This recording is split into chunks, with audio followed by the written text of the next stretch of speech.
The precinct level or the census tract level? I think they looked at the voting results primarily for the 2024 election. But did they look at the voting results at the district level, the precinct level, or the census tract level? Or all three? I don't know the answer to that. Did they look at the racial demography of the results by district, precinct, or census? I don't know the answer to that. Now, you have presumed that some changes were made between Hunter's initial map and the next map, which you adopted, correct? District, I'm not presuming, precinct, it's or census. self-evident. The first map is different from the second map. But you've made some presumptions as to why. You have presumed. Yes, I haven't inquired as that some changes were made Chairman Hunter as to why, but I'm guessing initial map they had somebody that wanted the El Paso change, which you as adopted. we had already told them we were fine with. Correct. They District, precinct, or census. Self-evident. The first map is different. Somebody wanted the Navarro change. I'm assuming over there, maybe Cody Harris is his district, presumed. I think. And yes, I haven't inquired as that some changes were made Chairman Hunter as to why, but I'm guessing as a Republican, they had somebody that wanted the El Paso change, as we had already told them we were fine with that before. District, precinct, or you feel comfortable making those presumptions as somebody wanted the Navarro change. I'm assuming over there, maybe Cody Harris is his district, I think. I don't have to make any presumptions. I'm just looking at the map that was sent over by the House and evaluating it, and it meets all three of my goals: that it be legal, that it hopefully elect more Republicans, and that it improve compactness. I don't have to make any assumptions, presumptions, or guesses or anything. I can look at the map, and the map speaks for itself. It changed, and you're comfortable with that? Well, I mean, common sense tells you that since we had testimony about moving Bliss back into 16, they probably had to, and since Bob Hall had at one time even prepared a floor amendment to combine Navarro, Cody Harris or somebody was probably doing the same thing that represents East Texas. So that's just kind of common sense. I agree. And looking at CD9's improved performance, I'm assuming that someone looked at it and thought, hey, we can make it a better Republican performing district if we move it into Liberty County. Isn't it also common sense to presume that race was a necessary constraint in drawing these maps? I think, well, without question, compliance with the VRA and the Constitution as a whole was an overriding requirement for creating a legal map. What was the specific purpose in creating a CD35 with a Hispanic citizen voting age population of 51.6%? I haven't looked at that racial data, so I can't answer that. Sure you can. What was the purpose of a Hispanic district at 51.6%? I've already answered that. Is your answer that you don't know? Yes. So you don't know why the population, the Hispanic population in that district, which is currently at higher than 51.6%, went down to 51.6%? No, I haven't looked at any racial data. But your law firm and whoever drew the map did, correct? They did whatever was appropriate to determine if the map complied with the VRA and other applicable law. So your testimony is it would not be appropriate for you to look at race, but it was appropriate for the law firm and the map drawer to look at race. Be able to report to me that the map would withstand court review, it would have been necessary for them to do a Jingles and other similar analyses. What role did the metric of Hispanic citizen voting age population play in the creation of this new CD35? Again, I haven't looked at racial data. I can't answer that. The goal, though, was to make CD35 lean Republican, correct? Correct. So why not make it lean Republican by 20 points? Because you could. Well, I don't know if you could or not. Sure you could. Well, you're guessing now too.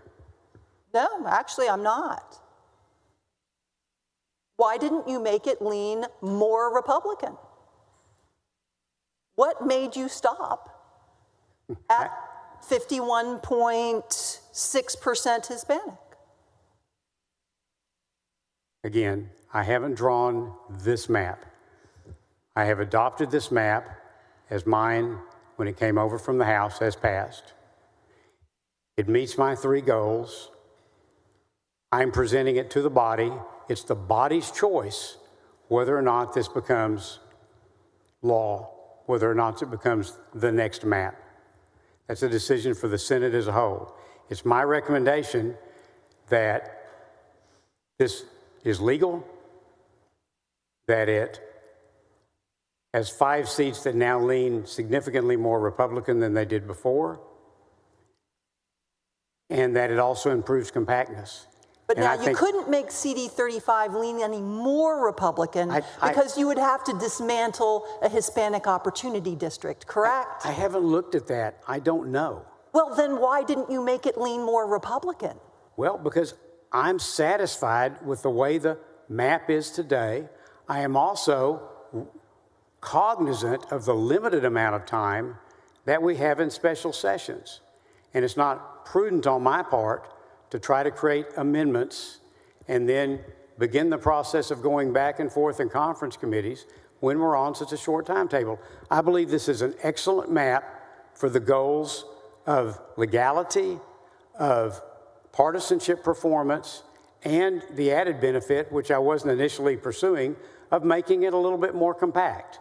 And to me, it is a reasonable measure to recommend to the Senate today that they approve this map. Why can't you admit that making CD35 more Republican would have dismantled the appearance of a Hispanic Opportunity District? You could not take it below 51%, could you? I honestly, Senator, can't answer that without looking at racial data, and I haven't looked at any racial data. And why didn't you look at racial data? Because you were told not to, right? That was your testimony. No, nobody has told me not to. Actually, just moments ago, probably 5 minutes ago, you said that you were counseled not to look at racial data. No. The advice of counsel was that it's not necessary. Not necessary for you, but it was necessary for them. Let me finish, please. The advice of counsel was that it's not necessary for me to look at racial data to determine that this map will perform better for Republicans. Because your metric is 5 more seats. That's your metric for showing that it performs better for Republicans. Oh, I would prefer it had 7, but I think 5 is very reasonable at this point in the process. And if you had gone for 7, you would have mathematically violated the Voting Rights Act because you would have dismantled minority opportunity districts to do it, correct? I have no idea if that's true. Common sense tells me if I would go mathematically, I'm probably going to be thinning out some other Republican districts. But I haven't tried to draw a map with 7 or 10 or 8 Republican districts in it. This map has been presented by the House. I think it's a good map. I've been told it's legal. I've looked at the data with regard to political performance. I think those 5 seats that we would have a reasonable chance of prevailing as Republicans in them, and I think it's more compact. And so I think it's a good map. I'm not a redistricting lawyer, But I have found no need throughout this entire process, from the first day I was asked if I would chair the committee, I have found no need to look at racial data.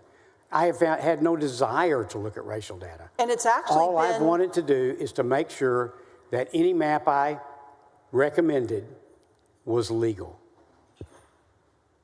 Again,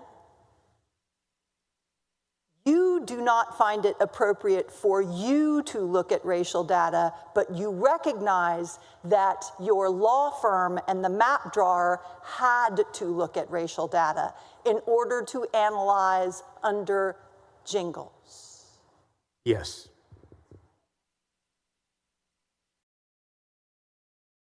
Now, with regard to compactness,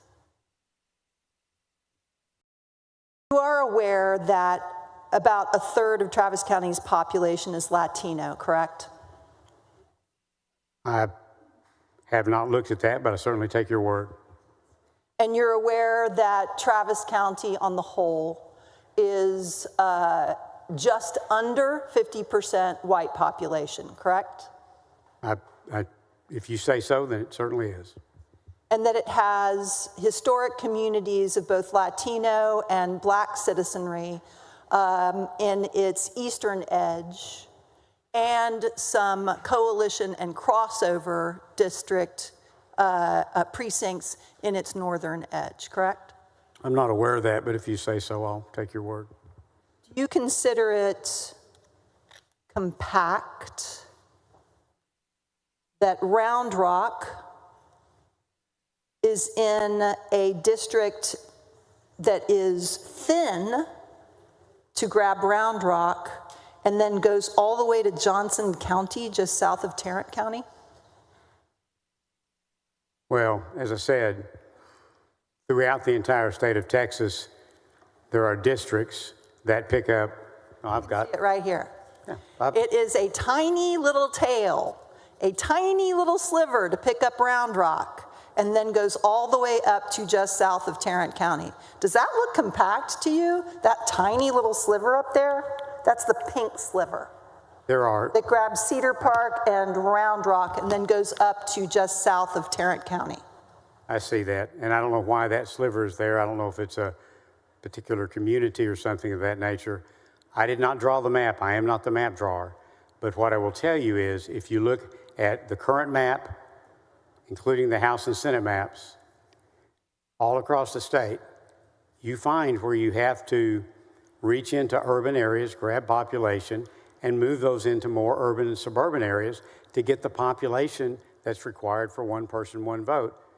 And would you think that the more racially diverse population paired with the majority white rural population is the reason for that? Again, I'm not the map drawer, and I have not looked at any racial data. You're asking me questions that I can't answer. Because you have chosen not to look at the data that was available to you, correct? Because my goal was to draw a map that elected more Republicans and was legal, and I believe this map meets both of those goals. What about this next little sliver underneath here, this little thin blue line? That picks up Pflugerville, also a just barely or if just under white population. Pflugerville's actually arguably more racially diverse than the city of Austin. Its district, which is CD 11, goes all the way out to Midland. Would you consider that compact? Again, you can find examples of difficulty in compiling population in districts all across this state. And I suggest you could go page to page and you can find things to point out. But at the end of the day, when roughly only about 14% of Texans live west of I-35, and that includes the large cities like Wichita Falls and Amarillo and Lubbock and Midland, Odessa, and even El Paso, which is 1 million people for the county, and Abilene. Even with large cities like that in San Angelo, it's only about 14% of the population. And then east of I-35 is only about 8.5 or 9% of the state population. And the rest of it is is settled within that triangle, that I-35-45 triangle. And so when you've got to put 1 million people together for a Senate seat, or 190-some thousand for a House seat, or 766,000 for a U.S. congressional seat, you have no choice but to combine rural and suburban and urban areas. And it is, in fact, the rare exception when a congressional seat or a Senate seat is wholly contained within an urban area. In North Texas, at least on the Tarrant County side, there's only one, and that's actually there's none that are congressional districts. There is one Senate district. It is, you have to reach out into those areas. Are you done with your dissertation? No, I'm done with my answer. So let's talk about the traditional African American settlement area of Travis County, which is the eastern side of Travis County. Traditional freedman colonies that go back to the Civil War. Would you consider it communities, acknowledging communities of interests and compactness to take a community like Manor or Weberville, for instance? Weberville actually is named for a white doctor who was married to a black woman who moved here to start a freedman's colony. Weberville is now in Congressional District 27 that goes down to Aransas Pass. Is that compact? It is as compact as many, many congressional districts around the state are today. It is Republican performing, isn't it? I'd have to look at which district number is it? This would be Congressional District 27. I'd have to look and see. I can tell you it is Republican performing. Let's go specifically to the issue that you don't feel it's appropriate for you to look at racial data, which is available to you. But your lawyer and the map drawer had to look at racial data, which you agree with, correct? I don't know what the map drawer looked at. You do know that the map drawer looked at racial data. No, you're wanting me to answer you accurately, Senator, and I don't know what they looked at. I know what I have looked at. You said that you and your attorneys reviewed these maps in light of Jingles factors, did you not? I said that I instructed my legal counsel to review this map in light of all applicable redistricting law, and Jingles is one of the standard tests, right? And you know that Jingles requires an analysis of the racial performance of these districts. Yes. So you must concede that your lawyers and the map drawer looked at race to draw these maps. I can't testify to what somebody did, the map drawer, that I haven't talked to or asked what they did. If you are confident it's legal under Jingles, you must concede that they looked at race. Senator, you're asking me to make jumps that I'm just not going to make. I haven't asked the map drawer. The court specified 3 preconditions that a minority group must prove to succeed on a vote dilution claim. Members, a reminder, this is not a courtroom, and then that we ask the questions. I am quoting Jingles. Senator, we one at a time, if you please. Ask the questions and the other senator will respond, and we'll keep it nice and civil. Senator Eckhart, you're recognized, Senator Eckhart. The minority group must be able to demonstrate that it is a sufficiently large and geographically compact to constitute a majority in a reasonably configured single-member district. Second, the minority group must be able to show that it is politically cohesive. And third, the minority must be able to demonstrate that the white majority votes sufficiently as a bloc to enable it to defeat the minority's preferred candidate. How would one determine if the Jingles test had been met, if the law firm and the map drawer didn't look at race? I'm trying to answer you accurately, and you're asking me to make statements that I don't know. I have no personal knowledge of what, and I'm assuming there may have been multiple map drawers. I don't know. But I have no personal knowledge of what any of the map drawers looked at. I could guess, but I'm not going to tell you unless I know. But you have Please let me finish. I do know that my legal counsel would have had to look at jingles. You read through the 3 elements of jingles. I do know that they would have had to use that and the underlying data that goes with that to be able to come back to me and say, this map is legal. So the law firm had to look at race in order to give you an opinion upon which you could rely. They would have had to follow whatever protocol is required by jingles, which obviously that includes looking at a broad range of data, and racial is part of it, sure.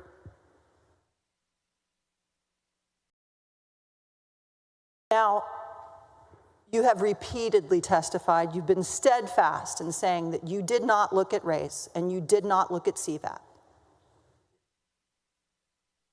The map and the spreadsheets on our desk this morning when we walked in include CVAP. But you didn't look at them? No. And you never have looked at CVAP? Never. I didn't prepare those documents either. Earlier you said that Representative Hunter drew the map and you liked the map, and so you are now sponsoring it. Would you repeat that? That Representative Hunter drew the map, that you liked the map, the new one, as it was adjusted, and then you adopted it and are sponsoring it today. I don't know if Representative Hunter, I doubt he physically drew the map. And you've testified that you didn't see the map that's before us today until the 18th. Say that again. You testified earlier today that you had not seen the map that's before us today until it was made available to the public at the hearing in the House on the 18th. Yes, I actually don't think that was the first day it was available, yes. And you did not see it before then? No. Now, you have testified both that... And actually, this isn't testimony, this is Q&A on the Senate floor. You have shared with us that your first knowledge of the map that's before us today was when the lawyers in the House sent it to your chief of staff on the 18th. I don't think they sent it. I think that they called my chief and said, we just got a call from the House counsel and be aware there's going to be an amended map put out. And you have also shared with us that Adam called you and said there were differences in the map. Yes. Interestingly, at the same time. Coincidentally? I have no idea. I just thought it was interesting that he called at the same time, because when I hung up, I picked up my phone and called my chief of staff and said, are you aware of any new map? And she said, you just got a call. He just wanted to give you a heads up? No, he was actually looking for a contact with someone with the House. Did you watch the House hearing? I listened to a little bit of it, but it was sporadic. Did you hear the portion where... In fact, let me correct that. I'm not sure I listened to any of the hearing. The hearing on Monday, when they laid it out, yes, I listened to parts of it. And did you listen to any of the floor layout on Wednesday? Very, very little. I was busy both those days, and I just kind of flipped it on a few times and flipped it off. During the committee hearing, as well as during the floor layout, Representative Hunter repeatedly refers to the CVAP, the Hispanic CVAP and the Black CVAP. Okay. So is it your testimony that it was not, is it your sharing with us, that it's not appropriate for you to look at race data, but it is appropriate for Representative Hunter to look at race data? You know, all I can tell you, it wasn't necessary for me to look at race data to decide whether I wanted to carry this map and whether I thought it was a good map for the state of Texas and whether I thought it was legal. It's not been necessary for me to, appropriate to is another word, it's just not been necessary for me to look at racial data. But it was somehow necessary for your colleague in the House to look at it, Representative Hunter? You know, I can't answer for him, and you need to ask him questions like that. But for me, you know, once a map is drawn, I felt like my job was to make sure it was a legal map. I very simply had our legal counsel review it. They came back and said, yes, it is legal. And then I looked at what districts it enhanced from a partisan perspective. It enhances these 5. And then, oh, by the way, the changes they made improve compactness. How many maps did you ask your law firm to scrub? I looked at each one that the House initially filed. How many was that? Oh, wow, they originally filed HB4 the first session, and then when they got stalled, I filed it as SB4, same map. And then they filed HB4 in the second session, and then they filed the committee substitute for HB4 in the second session.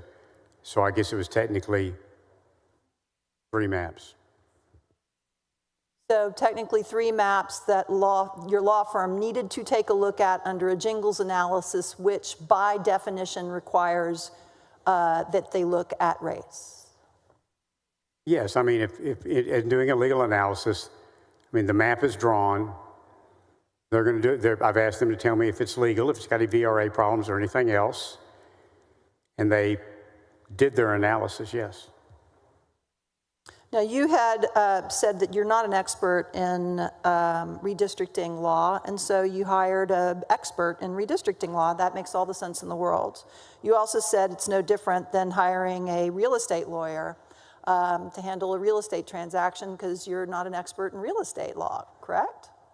Well, maybe one of the best metaphor, but it's what came to mind at the time. Sure. So if you hire a real estate lawyer and they do something that's illegal, you're liable, aren't you?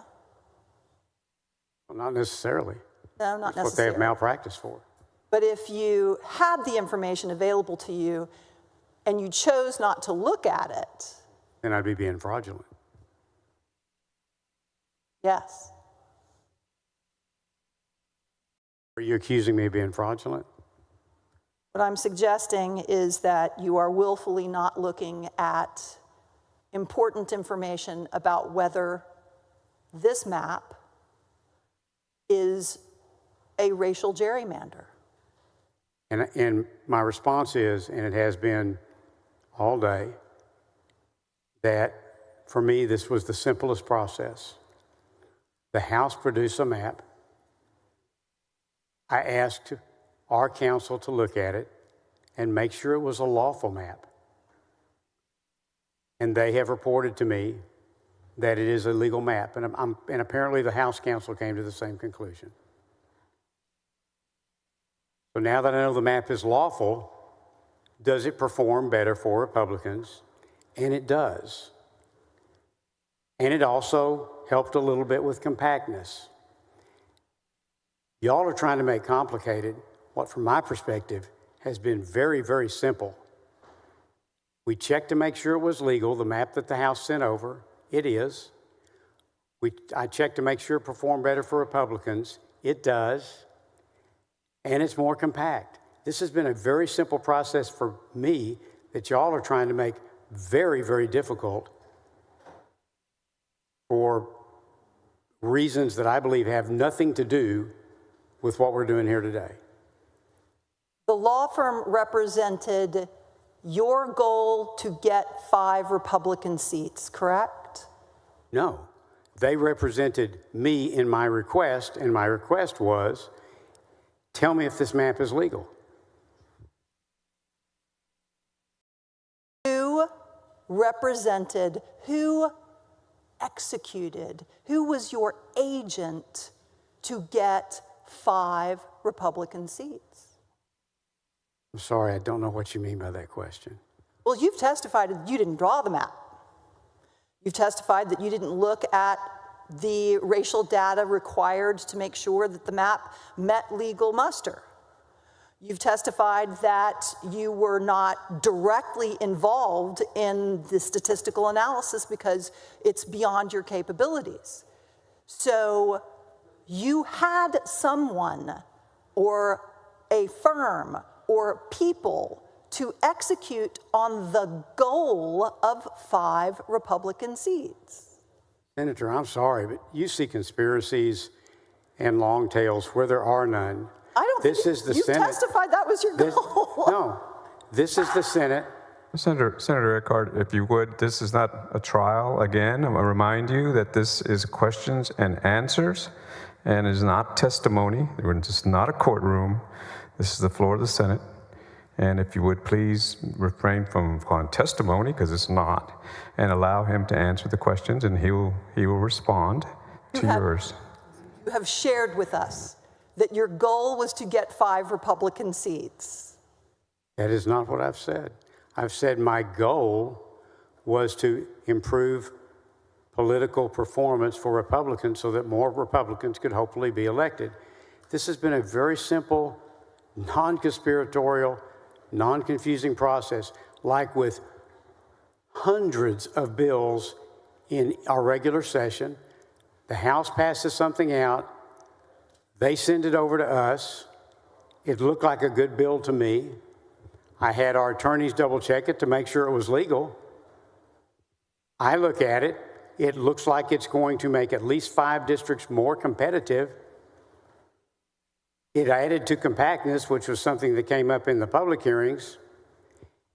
It's totally within our normal practice for me as a senator to say, yes, I like this bill. I'm going to be the sponsor. It's totally within our normal practice to rely on experts, correct? Sure, we do it all the time. Will you share with the rest of the body your experts' analysis of this map? I've given it to you. They said it is legal with all respects. Including their linear regression on ecological regression, including their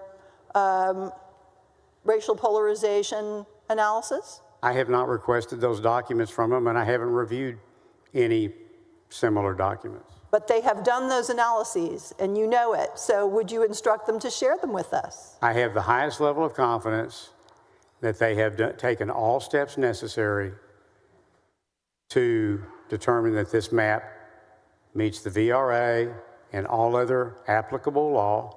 I have confidence in them. They have assured me that is the case. You know, I always like the term trust but verify. I believe that Senator West actually raised that term. So I will try one more time. Will you instruct the law firm that you hired to share with us the RPVA and the ecological inference analysis that they most certainly did in order to determine whether or not this map complies with the Voting Rights Act?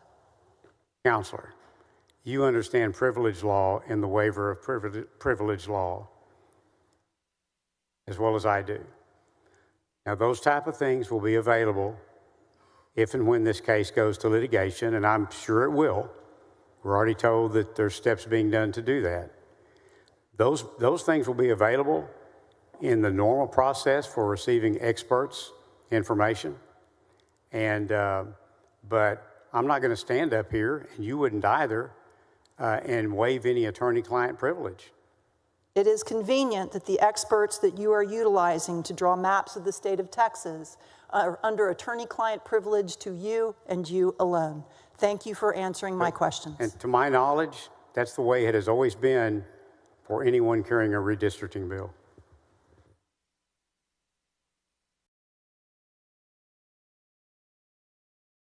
Senator Miles, for what purpose?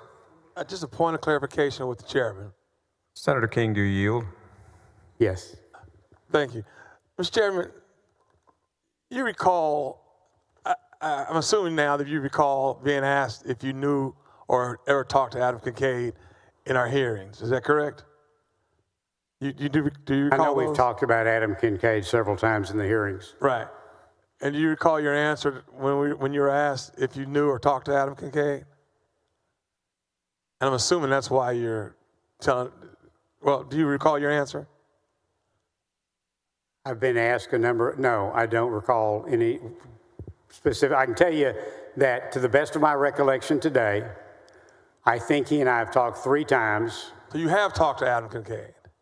Yes, I said that earlier today. And what's your most recent time you've talked to Adam Kincaid? Last Monday, he called me looking for a contact. Last Monday. Okay.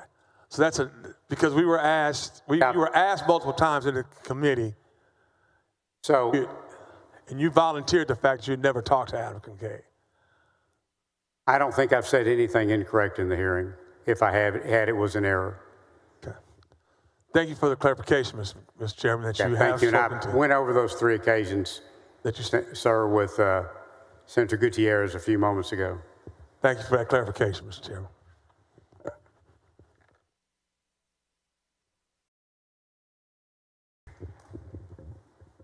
Senator King moves suspension of the regular order of business on House Bill 4. There is objection. Secretary, call the roll. Alvarado, Betancourt, Birdwell, Blanco, Campbell, Cook. 18 ayes, 11 nays. Rules are suspended. Chair lays out on second reading House Bill 4. The Secretary will read the caption.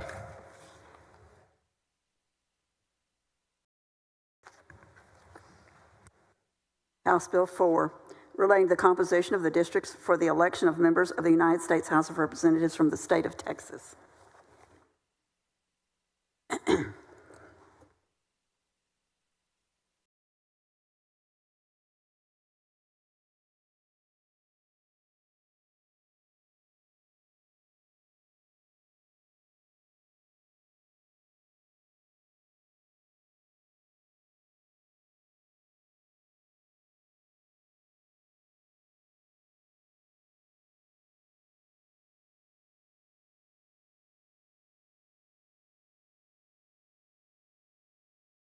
Following amendment.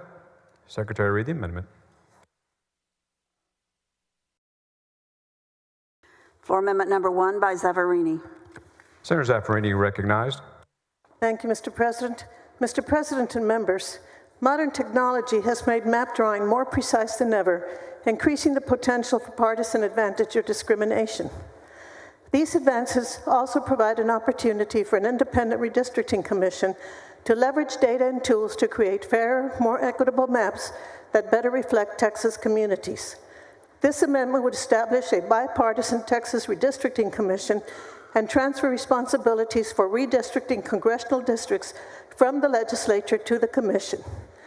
The commission would comprise 2 members chosen by House Democrats, 2 by House Republicans, 2 by Senate Democrats, 2 by Senate Republicans, and 1 independent member chosen by those 8. Members would serve 3-year terms beginning February 1st of the year following the census. The commission would meet the first business day in February following the census year and could vote to terminate their terms early and dissolve following the adoption of all redistricting plans. The legislature would fund the commission's operations while granting it data access and support from the Texas Legislative Council. The commission would adopt its own rules and approve each redistricting plan by at least 5 votes by November 15th after the census year. If it didn't, the Texas Supreme Court would adopt a plan by December 30th with all approved plans submitted to state leaders. Aggrieved persons could challenge a redistricting plan by petition to the Texas Supreme Court. If a final judgment in state or federal court invalidated all or part of the plan or otherwise made it unenforceable, the commission would reconvene to modify and adopt a new plan. The redistricting plan would be required, as practicable under federal law, to create contiguous, compact, and convenient districts with nearly equal populations. Each adopted redistricting plan would be required to include a report to the Secretary of State detailing district populations and deviations, criteria and justifications, district maps, commission expenditures, and related materials, and the report would be made public. This article would take effect January 1st, 2030. Members establishing a redistricting commission would reduce the opportunity for gerrymandering and improve voters' confidence in our democratic process. Senator Jeff Wentworth, a Republican from San Antonio, first filed a redistricting commission bill in 1993, and Senators Menendez, West, Johnson, and I have done so since. In fact, I filed 6 Senate bills and 7 Senate joint resolutions across 3 regular and 5 special previous legislative sessions, but they've never received a hearing. With redistricting being such an important decision, an independent commission would make the redistricting process more fair. Given this need and justification, I hope it is acceptable to the author. How California does it, 2-2-2-2. Senator Menendez, for what purpose? Questions of the author of the amendment, Mr. President? Do you yield? I do. Thank you, Mr. President. Thank you, Senator Saffarini. And Senator, I appreciate the acknowledgement of the work that many of us have done on this. I really appreciate you bringing this amendment forward because you've reviewed the maps that have been presented to us today. Yes. And you currently represent a district that goes all the way from Laredo to Travis County, correct? My senatorial district, Your senatorial district. Have you seen what this map does to Travis County in terms of its congressional representation? I certainly have, and I asked questions about it, and so did Senator Eckhart. So one of the things that was mentioned as a goal earlier today, and you brought it up as well, is compactness. Is that correct? Yes, it is. Would it surprise you to know that out of Travis County, at least three of its districts started Travis County. One goes all the way down to Corpus. The other one goes all the way down to almost the edge with New Mexico. I think it's past Midland, Ector County. And then one goes from Travis County to Polk County in East Texas. Those 3 range in distance from 218 miles to 357 miles apart. Does that sound compact to you? It does not sound compact, and it surprised me when I saw it. It seems that compactness is a matter of convenience, but your amendment is one where you think that instead of the politicians drawing the lines and picking their voters, you want an independent commission of people taking everything into account and drawing maps to represent the community. That is correct, and many of us have tried. Certainly the person who tried hardest, as far as I know, was Senator Jeff Wentworth. He really worked at it mightily. Again, he was a Republican from San Antonio. He first filed a bill in 1993, and then you have filed several bills, I believe 5 or 6 times. Yeah. And I have, Senator West has, Senator Johnson has. And I don't think any of them ever have received a hearing. Never. I want to thank you for bringing this forward. I think that when if these maps become law, and you live in that part of Travis County, and you know that your congressional representative might be from Midland, you might lose the interest in going because that person may not relate to the issues that are important to you in Travis County. That's exactly right. And believe me, Senator, I understand the issue. And during the 1990s redistricting, at one point, my district from Laredo was redrawn all the way to El Paso, 615 miles away. New Orleans is closer to Laredo than El Paso. Yet for 2 years, I represented part of El Paso. Wow. Well, thank you for bringing the amendment forward. I see that you have quite a few co-authors, and I think it's an excellent amendment. And I mean, if for nothing else, to save future chairs of redistricting, if we had your amendment, we wouldn't have to do this ourselves. The commission would do it, and then people could have confidence and faith that politicians weren't picking their voters, that the voters would get to select and elect their politicians. Well, we've never had a hearing, but at least we have some floor attention today. Thank you, thank you. Thank you, Mr. President. Thank you, Madam. Thank you, Senator, for answering my questions. Thank you. Senator Johnson, what purpose? Statement on the bill? Statement on the bill, that would be, Are we not there yet? we're on an amendment. Oh, no. That's not really on. Okay. Senator Zaffirini, I thought when you spoke, everyone hung on every word. And Senator Johnson didn't know it was your amendment. I'm so disappointed. I know. Okay. Well, that would have still been too soon. You know? Yeah, it's on third and final passage. You make your statements. Senator King on the amendment. Thank you, Mr. President. And Dean Zaffirini, the redistricting commission is always a very, very interesting discussion. It's been brought up in the legislature many times, although I'm not sure this is germane to this bill, but I'm not calling a point of order on that. I also wonder if it requires a constitutional amendment, which I'm not sure for. But the larger question is that this is a really substantial change in how Texas operates. And I think it's more appropriate that it be brought up in a standalone bill during the next regular session, where it can be considered in hearing and where we can hear from all the interested stakeholders and constituents on that, because it is such a substantial change to our process. I know that in talking to other states, in some places it's worked out well. In others, it has not at all. It's just become another political problem. And so with that, I would respectfully oppose the motion with the suggestion that it be brought up next session for a full discussion before the legislature. Secretary will call the roll.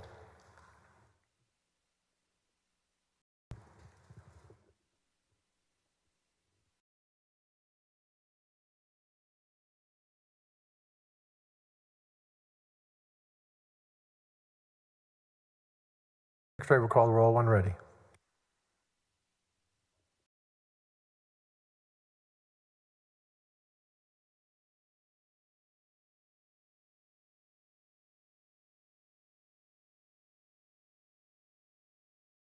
Alvarado, Betancourt, Bardwell, Blanco.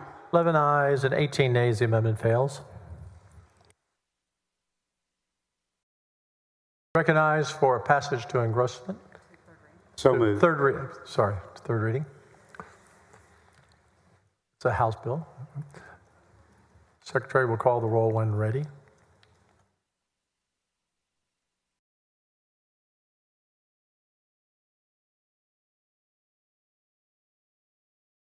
Alvarado, Betancourt, Bardwell, Blanco, Campbell. 18 ayes, 11 nays, the bill passes the third reading. We'll hold there. Thank you, Mr. President. Thank you, members, for the long day. Thankfully, not snarkily. Thank you for being patient with me.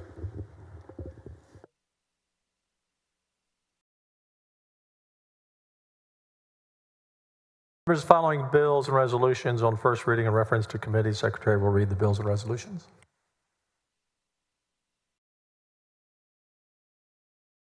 House Bill 1 relating to youth camp and campground emergency preparedness to the Select Committee on Disaster Preparedness and Flooding. House Bill 3 relating to the inoperability of emergency communication equipment and infrastructure in this state to the Select Committee on Disaster Preparedness and Flooding. House Bill 20 relating to certain measures to prevent and reduce fraudulent charitable solicitations and theft during disasters to the Select Committee on Disaster Preparedness and Flooding. House Bill 22 relating to the authority of the Comptroller to provide funding for the deployment and operation of certain emergency communication equipment to the Select Committee on Disaster Preparedness and Flooding.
Members, if everyone can take their seats, we have a memorial adjournment today.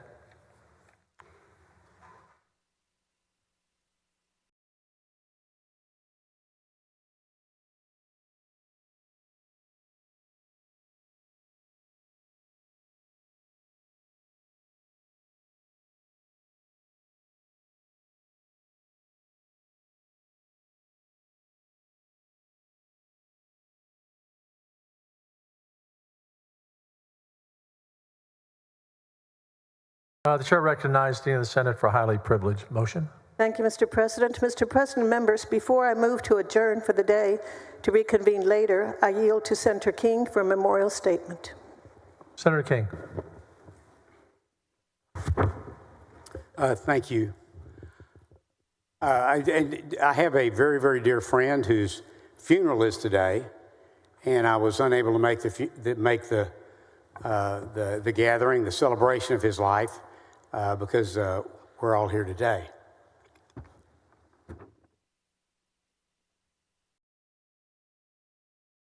Good friend Robbie Hollier. Our kids grew up together.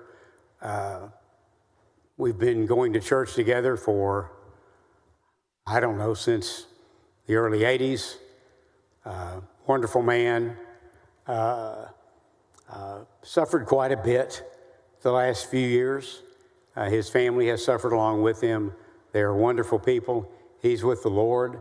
I couldn't be here today, but I thought it would be a neat thing if I could tell his family that we adjourn today in the memory of Robbie Hollier. Thank you, Senator. Senator Zaffirini. Thank you, Mr. President. Mr. President and members, I move that the Senate adjourn until 5:45 today, August 22nd, in memory of Robert Hollier, constituent of Senator King. Any objection? Hearing none. The Senate stands adjourned until 5:45. Thank you, members.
Members will resume when we have more members on the floor.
Members, I'm just waiting for some Democrats to come to the floor because I believe they want to speak on final.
job. Thank you for your faith and devotion to this larger cause, democracy, that I think should unite all of us, regardless of our political party and political stripes. Let me just briefly reinforce, because I'm eager to sign a bill that no other governor in U.S. history has ever signed, a bill that will put the maps in front of the voters. We will be the first state in U.S. history to, in the most democratic way, submit to the people of our state the ability to determine their own maps. That simply has not been done. But I want to first just briefly back up and pick up a little bit on what the Speaker and the Pro Tem said, and just remind everybody what they reminded you, that need to be reminded, all of us again, of how we got here. We got here because the President of the United States is struggling. We got here because the President of the United States is one of the most unpopular presidents in U.S. history. We got here because he recognizes that he will lose the election. Congress will go back into the hands of the Democratic Party next November. We got here because of his failed policies. Those are being exposed hour by hour, reinforced today by Walmart announcing they'll be raising prices because of the tax increases, because of the tariffs. Reminded every day by a slowing economy, growing mistrust, distrust all across this nation. Across the board, he is failing. He recognized that, and that's why he made a phone call to Greg Abbott, asking for 5 seats. Can't win by playing by traditional sets of rules. He plays by no rules. I remind you all the time, it's not the rule of law, it's the rule of Don. And we're standing up to that. We're responding to that. They fired the first shot, Texas. We wouldn't be here had Texas not done what they just did. Donald Trump didn't do what he just did. He went so far as to follow up and say that he didn't just want those 5 seats. He said he's, quote unquote, entitled to those 5 seats. Just pause and reflect on that. Everything should have just stopped there. President of the United States claiming he's entitled to 5 seats. That should put chills up your spine. Every Republican, not just Democrat and Independent, every American, those enduring values that we celebrate, just celebrated 249 years, the best of the Roman Republic, Greek democracy, the rule of law, co-equal branches of government, popular sovereignty.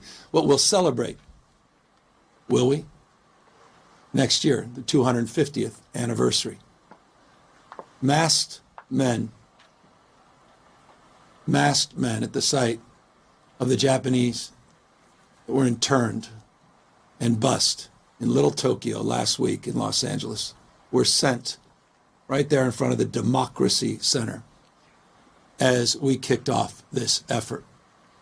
That's a preview of things to come all across the United States of America. Mark my word, just as we let folks know what was going to happen in other cities, what is happening in Washington, D.C., we said 2 months ago, Los Angeles is a preview of things to come with the federalization of the National Guard, with the militarization of the streets of America. And I'll remind you, Donald Trump never sent the military, active duty military, in his first term or now even his second term, anywhere overseas. He sent them to a United States city. They remain federalized National Guard, interestingly, through Election Day. $175 billion in the bill that was just signed to reinforce the ranks of ICE, Homeland Security, for what is increasingly becoming self-evident to anyone with eyes wide open and any level of objectivity, a private army for Donald Trump,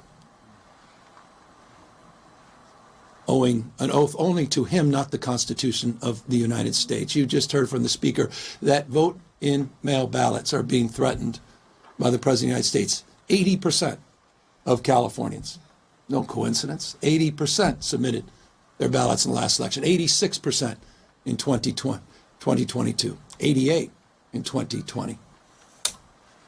He's trying to rig the election. He's trying to set up the conditions where he can claim that the elections were not won fair and square. Open your eyes to what is going on in the United States of America in 2025. That's what this is about. We're responding what occurred in Texas We're neutralizing what occurred, and we're giving the American people a fair chance.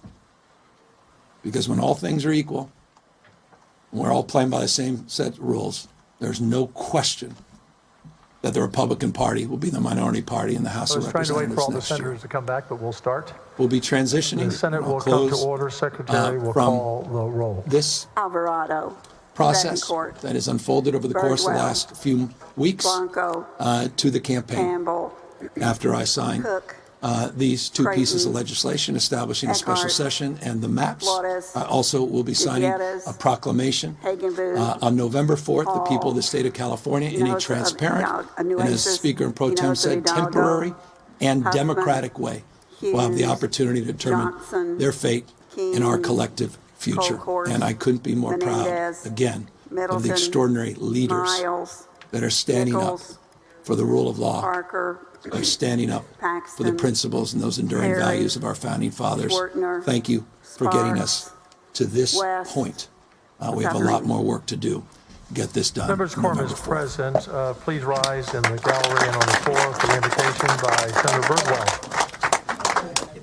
Down in front. Phones down. Phones down. Cameras down. Father, we come before your throne, asking for wisdom, grace, strength, upon those in the hill country that have lost loved ones. Give them your peace that only you can provide. We ask your hand upon those that are still searching for the missing. We ask your hand of safety upon the people of Texas, our fellow members in the House, the executive branch, the judicial branch, and the national leadership. In Christ's name I pray. Amen. Thank you, Senator. You may be seated in the gallery as well. The Senate moves to excuse Senator Paxton on matters of important family business. Is there objection? Chair hears none. The Senate moves to dispense the reading of yesterday's journal. Any objection? Chair hears none. Motion is adopted.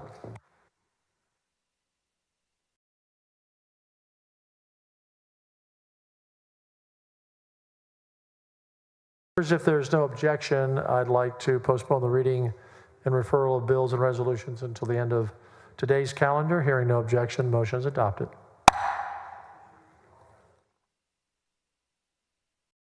Concludes the morning call.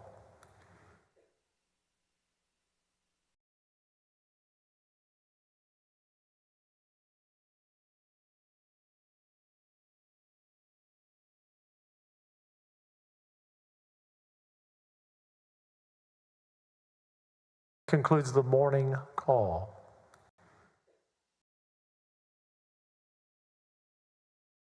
Senator King, you're recognized for motion to suspend the regular order of business on House Bill 4.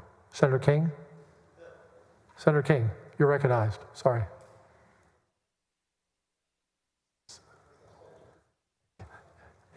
Yeah, I know it's been a long day. Sorry. You're not quite finished yet. I had to catch up with myself there. I moved to suspend the regular order of business on House Bill 4. Secretary will call the roll. Alvarado, Bettencourt, Birdwell, Blanco, Campbell, Cook, Creighton. 18 ayes, 11 nays. Rules are suspended.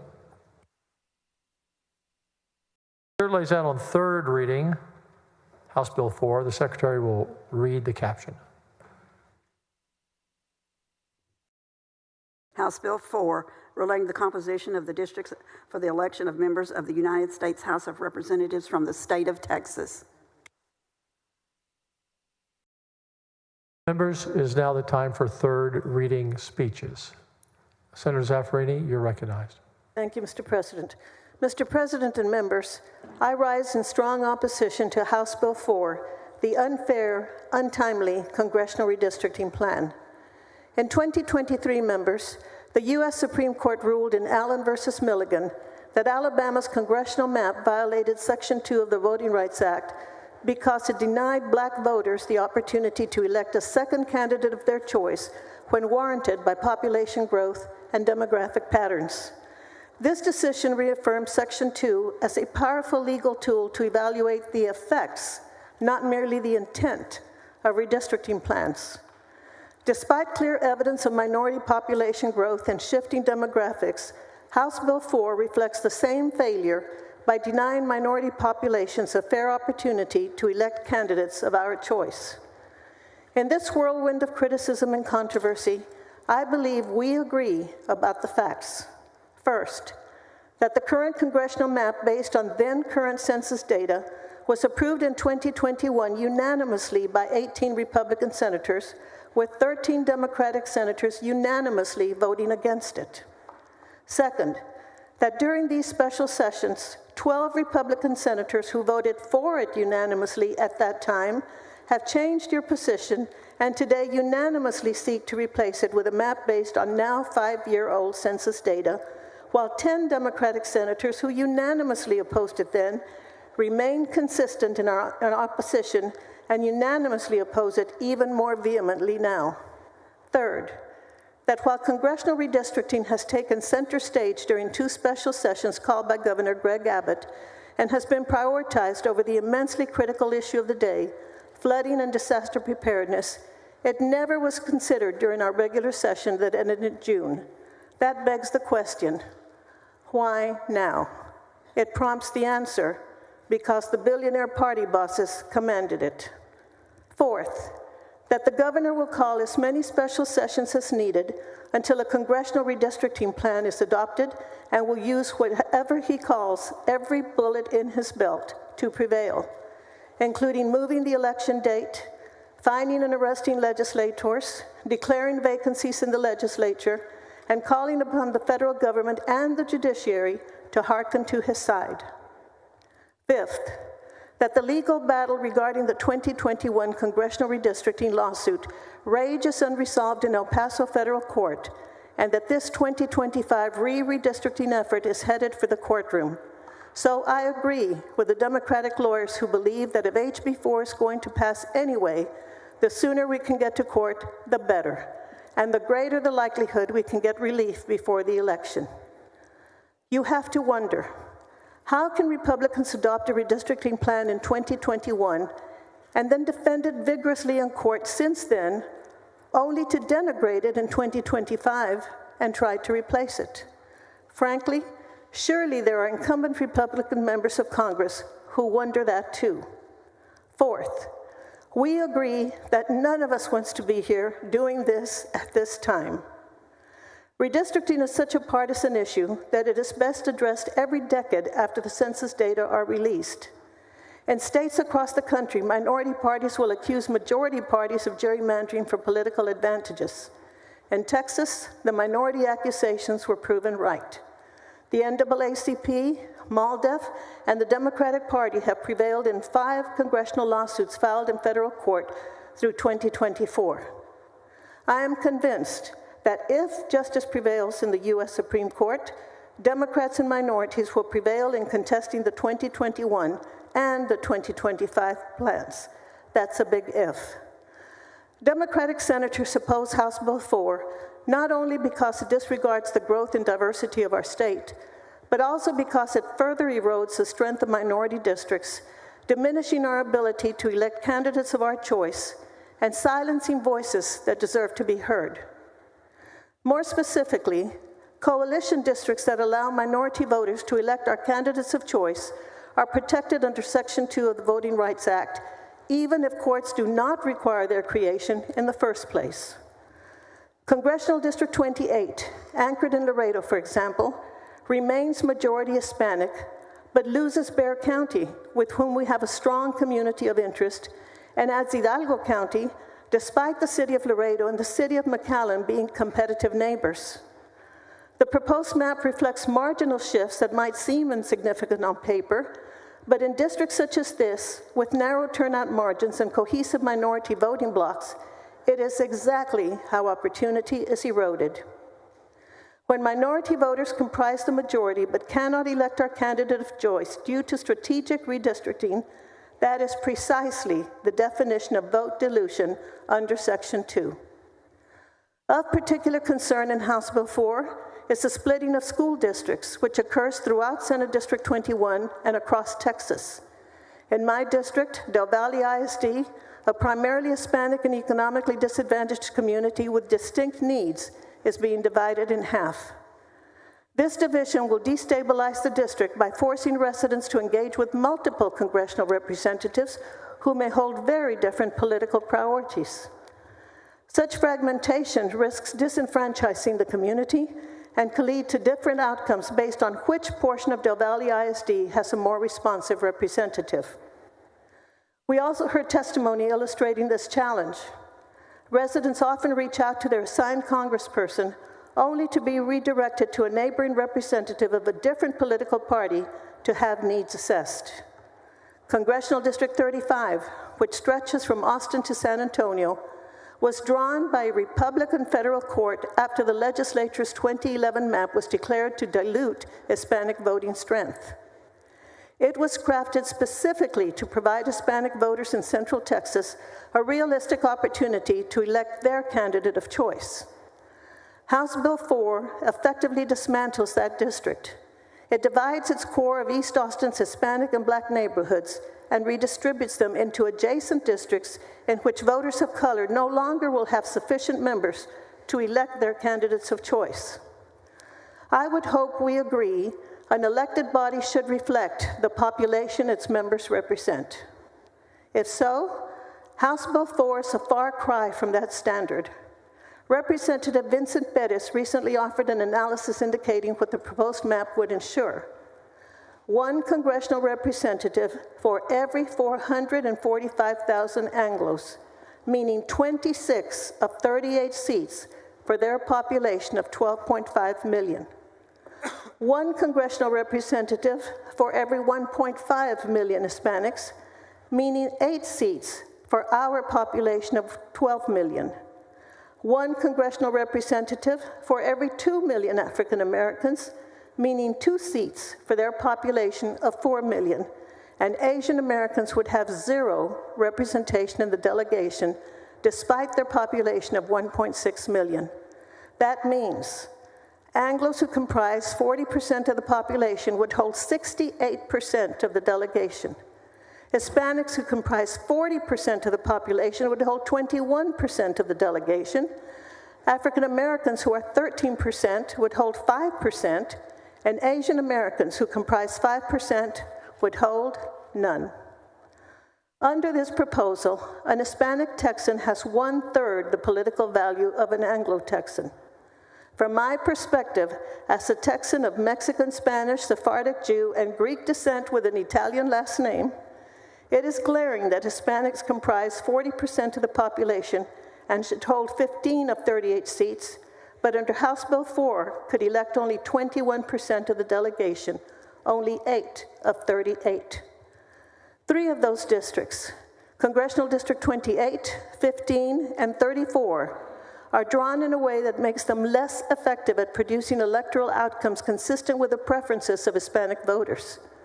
This is not proportionality, which admittedly the law does not require, but it is evidence of systematic underrepresentation, especially when combined with data indicating cohesive voting patterns, racially and ethnically polarized elections, and strategic redistricting choices that undermine voter influence. Clearly, House Bill 4 negatively would impact minorities' ability to elect candidates of our choice, including in South and Central Texas, which I represent. Its consequences are as deeply profound as they are exceedingly concerning, particularly within a legal framework that prohibits voting changes that result in minority voters having fewer opportunities than others to elect representatives of our choice. The proposed map dismantles effective minority opportunity districts, reduces the influence of cohesive voting blocs, and retreats from the progress made under decades of court oversight and community advocacy. It also fails the test of fairness. It fails the test of Section 2, and it fails the people of Texas. The Texas Senate used to be known as the most deliberative body in the world.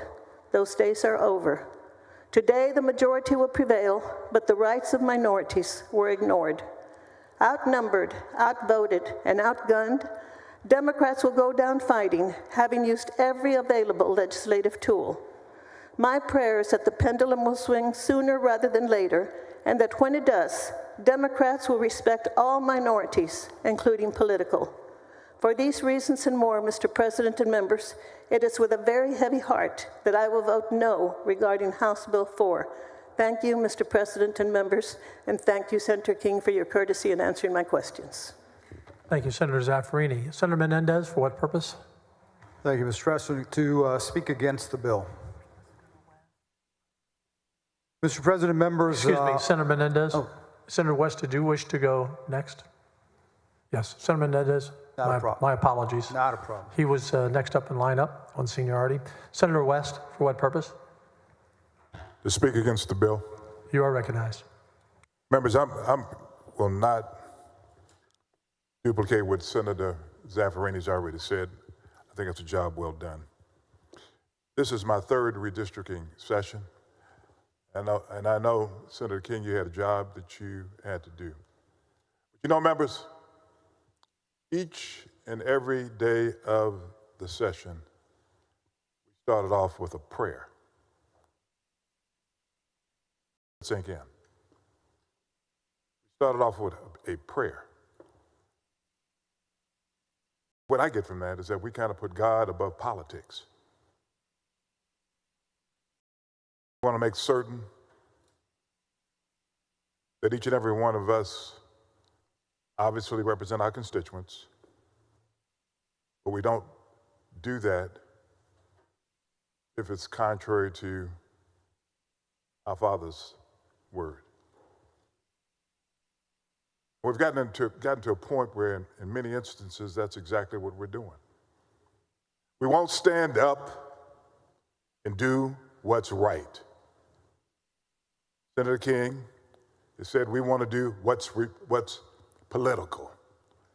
You want more Republicans in Congress. And just think about that.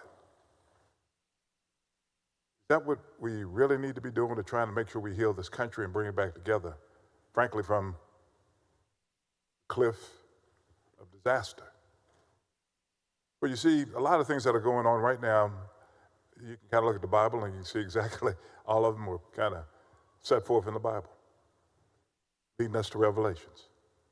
I'm not going to go down that road, but I'm going to tell you a few things that I think as it relates to where we are today. This was not an issue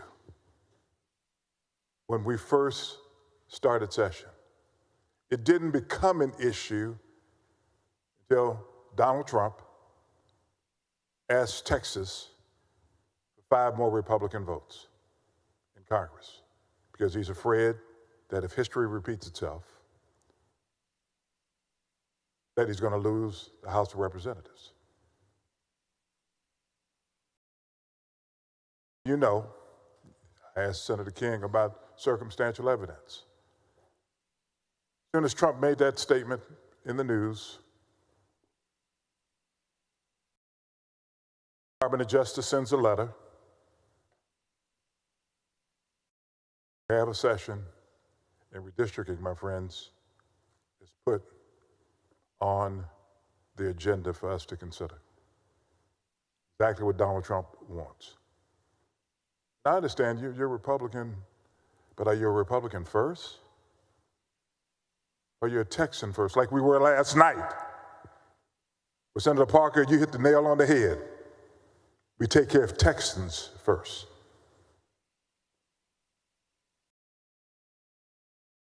Our Attorney General. Well, let me back up a little bit. We're in court right now with the 2021 map. Senator Huffman was the chair of the committee. Senator Huffman has testified over and over again. Yes, we are contesting that particular map. The Attorney General was supportive of Senator Huffman's statement about it being race blind. You have an Attorney General that has made a living off of suing the federal government. For some strange reason, as it relates to this issue, he can't find the will to do that. Why? Because of Donald Trump. When you begin to look at where we are right now, African Americans, I pointed to this portrait over here on this wall. You know what it represents. Senator Miles and I have to consistently be confronted with this every time we come in here because of that history. You know what the history is of this state. You know discrimination still exists in this state, maybe not as much as it used to be. If we are indeed Christians, we're supposed to be looking out for our fellow man on a consistent basis. African Americans have finally been able to get 4 congressional seats in this state. We're going to have a population of some 50 million people by the year 2040. We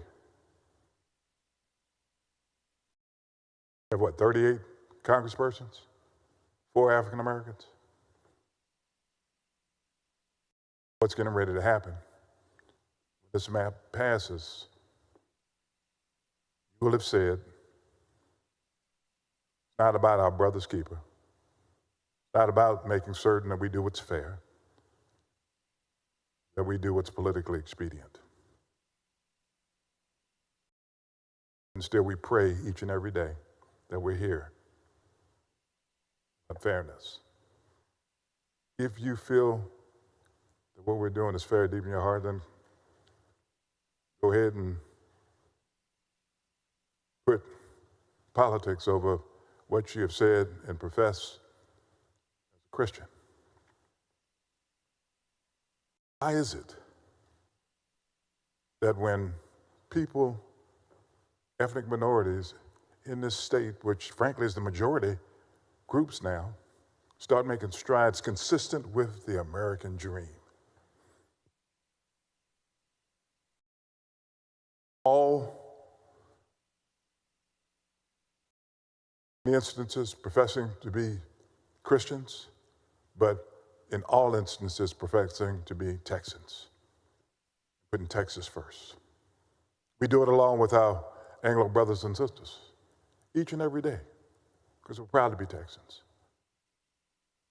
But in political games, for some reason, ethnic minorities end up being pawns. You know what the numbers look like in terms of the census 2020. You voted on a map that didn't give ethnic minorities fair representation in this state. And we're doing the same thing now. We're using ethnic minorities, and we've consistently done this throughout history, as pawns. Be it back in slavery, throughout history, as pawns. Do we continue to do that today? I hope not. But it looks like that's exactly what's going to happen as Christians. Senator Zaffirini, thank you very much for what you've done in terms of kind of setting the stage for all of this.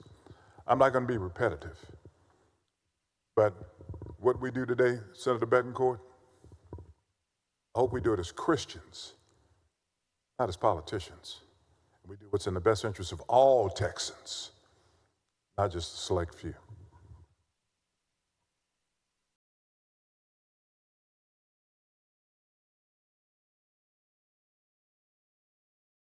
Senator Hinojosa? Thank you, Mr. President. I'd like to make a statement. Yes. Thank you, Mr. President, members. Members, I rise in strong opposition to House Bill 4 and the map before us. I understand and recognize that redistricting is one of the most partisan and politicized issues we undertake. Redistricting is naked political power used by the party in control. I also acknowledge the motivation by the Trump administration to redistrict in the middle of the traditional 10-year census cycle. It is to further entrench his power and control Congress at the expense of minority congressional districts here in our state. The difference is that this mid-decade redistricting special session pierces the heart of our democracy and equal protection of all citizens to have a voice. The redistricting special session is in line with the demands made by the July 7th Department of Justice letter and makes clearer the intent of the Trump administration to silence the voice of our U.S. citizens based on the color of their skin, black, brown, and Asian. That is not race blind. The congressional districts identified in the Department of Justice letter of July 7th are all districts, all 4 of them, represented by black and Hispanics. The July 7 DOJ letter also misrepresented and distorted the Fifth Circuit opinion in Petaway versus Galveston County, in that the Fifth Circuit never declared coalition districts unconstitutional. In a split decision, the Fifth Circuit opinion was narrow in scope, focusing on Section 2 of the Voting Rights Act of 1965. The opinion stated only that coalitions of different racial or ethnic groups within one district, referred as coalition minority districts by the courts, could not claim voter dilution in a redistricting challenge under Section 2 of the Voting Rights Act. And that's important. They didn't say coalition districts were unconstitutional. The DOJ letter misinterprets the Fifth Circuit ruling, and that the DOJ makes it clear in their letter it wants to wipe out 4 congressional districts and then name them in the letter. Representatives elected by their majority voters. This is targeted racial discrimination by any definition. The DOJ researched the racial makeup of districts in Texas and identified 3 districts in which black and Hispanics were voters working together to constitute a majority, and 1 district in which Hispanic voters constitute a majority. To target these districts, all represented by minorities, is unconstitutional.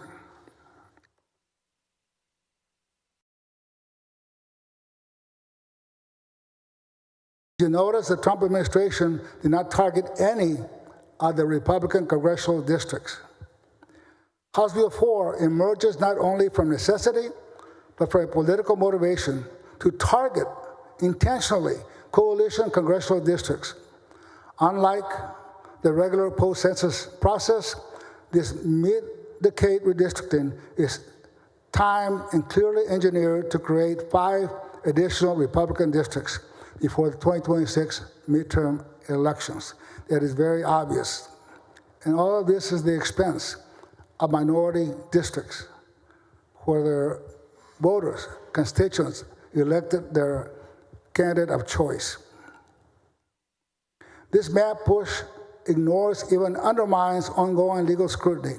The 2021 congressional map was subject to numerous lawsuits under Section 2 of the Voting Rights Act and the 14th Amendment. State officials previously asserted that the 2021 map was race blind, but now point to the DOJ concerns over 4 districts drawn along strict racial lines as justification for revamping them. This dramatic shift betrays a political calculation rather than a principled response, highlighting that racial discrimination motivates this effort targeting only minority districts. This also ignores demographic reality. Over 95% of the population growth in Texas came from non-Anglo residents as of the 2020 census. Hispanics are the largest demographic group at 40% and have been the primary driver for the state's population growth over the last decade. And as Senator West noted, our state of Texas is now minority majority, yet our representation grows less and less with every redistricting map that we draw and pass in this chamber.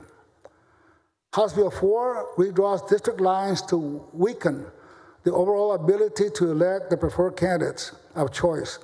The overall number of districts where minority voters can effectively elect the preferred candidates is projected to shrink under House Bill 4. It reduces the number of congressional districts where a coalition of minorities hold the majorities from 9 to 4, From 9 to 4, it reduces the power and influence of minority voters in the state. Let us be clear, this map also splinters communities of interest. They've stood together for generations. It packs and cracks minority neighborhoods to shore up Republican control, breaking apart districts where minority voters have long elected candidates of their choice, and moving them to majority Anglo districts. In Corpus Christi, for example, House Bill 4 cracks minority communities, such as the historically black Hillcrest community, and moves it to a district that now includes part of South Austin. What do they have in common? Not much, if anything. Meanwhile, the rest of Corpus Christi is packed into a district that also includes Brownsville. A unified coastal community is broken apart, no longer connected to economic drivers such as the Port of Corpus Christi and the Corpus Christi Army Depot. Even the Nueces County refineries are split into 2 different congressional districts. House Bill 4 also splits Del Mar College. The Port of Corpus Christi is also split from the Naval Air Station of Corpus Christi. In the Rio Grande Valley, cities like McAllen, Edinburgh, and Farr, places bound by shared culture, economic networks, and family ties are being fractured across multiple districts, diluting their voice in Congress, now working together as a community with long family histories.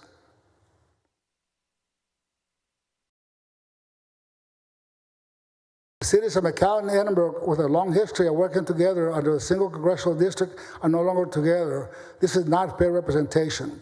This is deliberate division.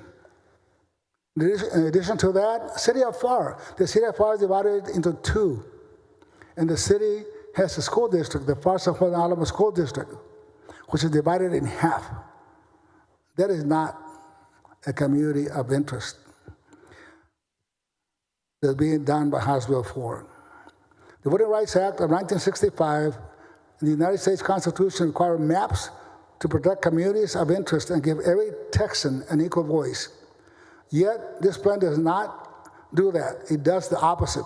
At its core, this plan violates the basic principles of fair representation in a true democracy and deepens mistrust in our democratic institutions. Voters should choose the representatives.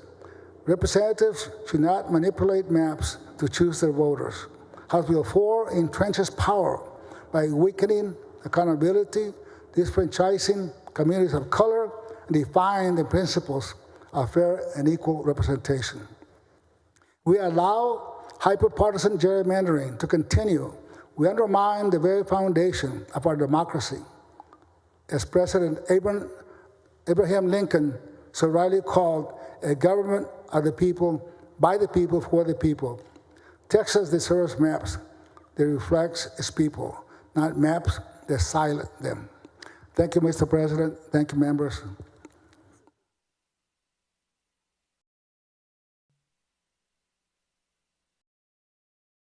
Senator Menendez, you're now recognized to speak on the final passage.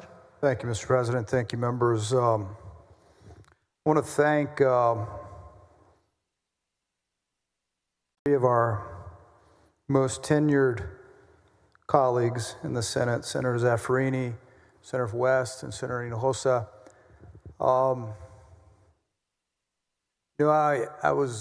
My father, if he was with us, he'd be 102 this year. So as you can imagine, he tried to impart a lot of wisdom, and I think we need to learn from the lessons of our past. Because if we don't, they'll come back to haunt us. And sometimes when we're sitting here working on legislation, it's just, and what's been said many times, it's just words on a piece of paper. The difference is that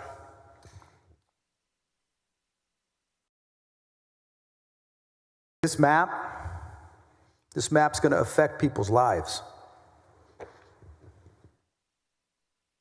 You know, there's a reason why so many people flock to this country and have for years.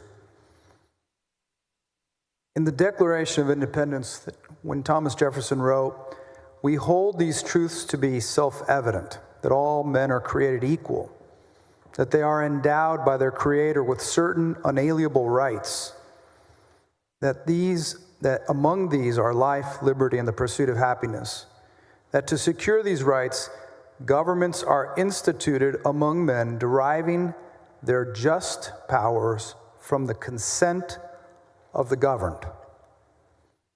This bill, these maps reduce the consent of the governed. The people, especially those who live in these racially gerrymandered districts. In these founding documents, Americans were promised a better and more just future. I feel that we have strayed very far. This letter that I hold in my hand right here is the letter that many have referred to, dated July the 7th. At the very top, it says U.S. Department of Justice, Civil Rights Division, Office of the Attorney General. Addressed to Greg Abbott, Office of the Governor, and Ken Paxton. The part I'm going to read to you is just where it says, as stated below, congressional districts Texas 9, 18, 29, and 33 currently constitute unconstitutional coalition districts, and we urge the state of Texas to rectify these race-based considerations from these specific districts. Race-based. So the Department of Justice writes this letter to the governor on July the 7th. On July the 9th, Governor Abbott issues a proclamation where it says, legislation that provides a revised congressional redistricting plan in light of constitutional concerns raised by the U.S. Department of Justice. What constitutional concerns? The ones that say that these coalition districts are race-based. I find it difficult to understand how we can be listening to our colleague talk about how race was not taken into consideration when the Department of Justice asked specifically to rectify the race-based considerations.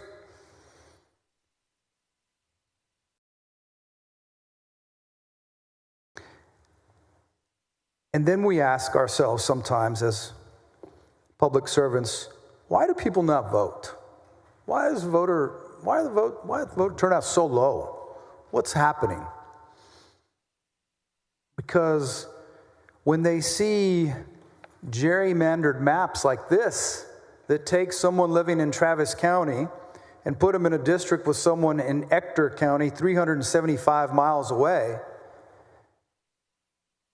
they're like, what is fair, compact about this?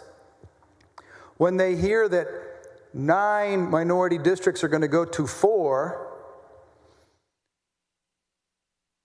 when 90% of the growth in the last decennial census was made up of minorities. 90%. Yesterday, we heard many of our colleagues in the House talk about specifically how they're going to discriminate and hurt our communities. Representative Anchia said the Latino community by any standard is already underrepresented in this state. We represent 40% of the population, responsible 50% of the growth, and yet these maps have to be intentional to have us enjoy even less representation under this map if you apply the numbers this map furnished. It just doesn't make sense. If you apply math to that percentage, 4 to 5 districts out of 48 comes out to 10.5%, 13%, even though Latinos represented 50% of the growth. In Tarrant County, where 70% of the population is Latino, this map dismantles their only chance at a congressional representative. In Dallas County, millions of Latinos have waited over a decade to have an opportunity to elect a Dallas County neighbor of their choice. This map denies that opportunity. Working class families are paired with faraway suburbs that have nothing in common. In my hometown in San Antonio, a performing 60% plus Latino congressional seat disappears, gone, with no explanation. This map is not democratic or representative. It is deliberately, intentionally a racially gerrymandered map.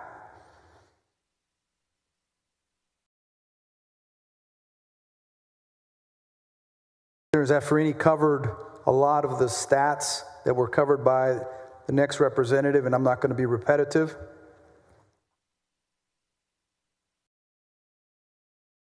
I think that this is something that does need to be repeated.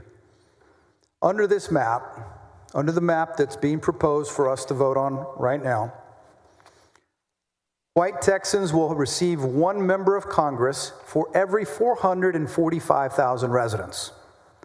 But if you're Hispanic, it's going to take 1.5 million residents, as Senator Zaffirini said earlier, to get the same representation, one congressperson. But if you're black, it's going to take 2 million African Americans. In this proposal, an Hispanic, as has been said, has a third of the political value of a white Texan and a black 1/5.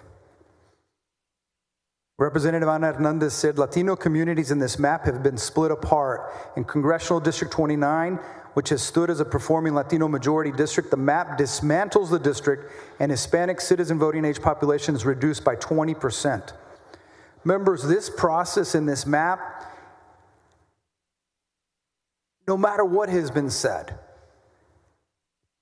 the outcome, the net effect is intentional discrimination. I understand the author of the bill says it doesn't violate the Voting Rights Act, that the act that prohibits racial discrimination, all while claiming these maps were drawn race blind. But how? How can we believe that to be the case when Senator King has told us over and over again that he did not draw the maps, that he did not run the test, that these maps were given to him?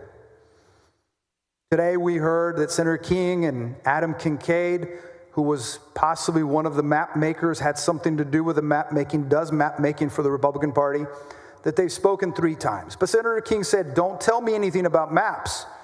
Don't talk to me about maps, is what I heard when they saw each other at the ALEC convention. Well, but Senator, how did you know he was drawing maps?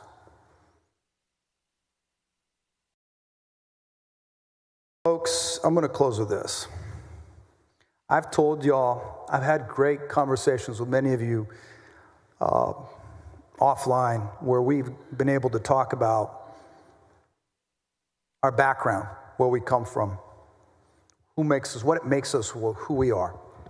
And y'all know both my parents immigrated to this country with nothing. Father with a 4th grade education, my mom with a nursing degree at the age of 18, just with a strong will, strong backs, and a desire to work hard. And they raised us saying, work hard, stay determined, play by the rules. And in this country, people respect the rules, and you'll be able to do anything. These maps, they're going to dilute the voting strength, the representation for communities of colors. These maps are going to make it more difficult for communities of colors to progress. These maps are discriminatory based on the impacts on racial minorities. And as we heard earlier from our colleague, Senator Gutierrez, they split Native American tribes. These maps are unconstitutional and illegal. Mr. Chairman, you said yourself today that the data that needed to be used to draw, the only data, was decennial census data. I repeat, in the last redistricting in the last census cycle, that gave us the redistricting 2021 cycle, with 90% growth being minority, we did not gain one additional Hispanic opportunity seat. In this map, yet again, we do not gain another seat. And just recently, as the Supreme Court is getting ready to debate and entertain some of the issues that are occurring, here we go. There's case law that holds that a good faith presumption applies to congressional maps when they are originally drawn by the Texas legislature after a decennial census. In a mid-decade redistricting such as this, the good faith presumption may not apply because the Texas legislature redrew majority-minority districts after it was made aware that the law regarding majority-minority districts is unsettled, and the constitutionality of the majority-minority districts is being currently considered by the U.S. Supreme Court in Louisiana versus Calais. The legislature will be acting in bad faith, dismantling existing majority-minority districts and creating new ones, knowing the constitutionality of those districts has yet to be decided by the Supreme Court. Members, as I read earlier in our Declaration of Independence, this country was meant to derive its just powers from the consent of the governed. Our democracy has been strong for a long time, but I worry about the future. This has gone too far. Why? Because it's the right of the people to govern it. I'm asking everyone to watch that's watching, please do not give up, get involved, even though the odds are going to be potentially actively stacked against you. You have to show up. You have to show up every time. You have to vote because our government is representative of our communities. Today, just like our country, the Texas Senate, I feel like with these maps that talk about fairness, legality, compactness, yet you have Travis County sliced and diced like a pizza, Tarrant and Dallas and Harris. Harris, I think I counted 9 congressional districts in one county. 9. Bits and pieces, just grabbing the people they wanted for certain districts. That's not compact. That's not constitutional. It's not legal. You know, there was a senator long before I ever even thought about politics, long before I even was here, who used this desk, who fought segregationist laws, who fought anything he felt was against fair and equal representation for his communities. And that senator went on to be a U.S. congressman. And in San Antonio, Congressman Henry B. Gonzalez, whose portrait is hanging back there, he used this desk.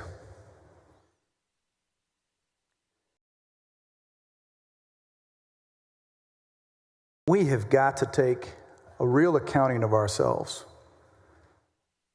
Because, folks, what do we gain? If your party picks up 5 seats here, what do you gain?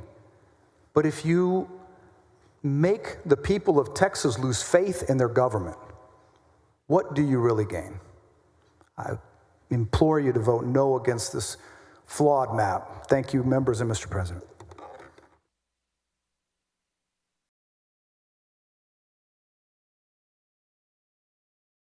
Senator Miles to speak on final passage. I'll speak against the bill, Mr. President.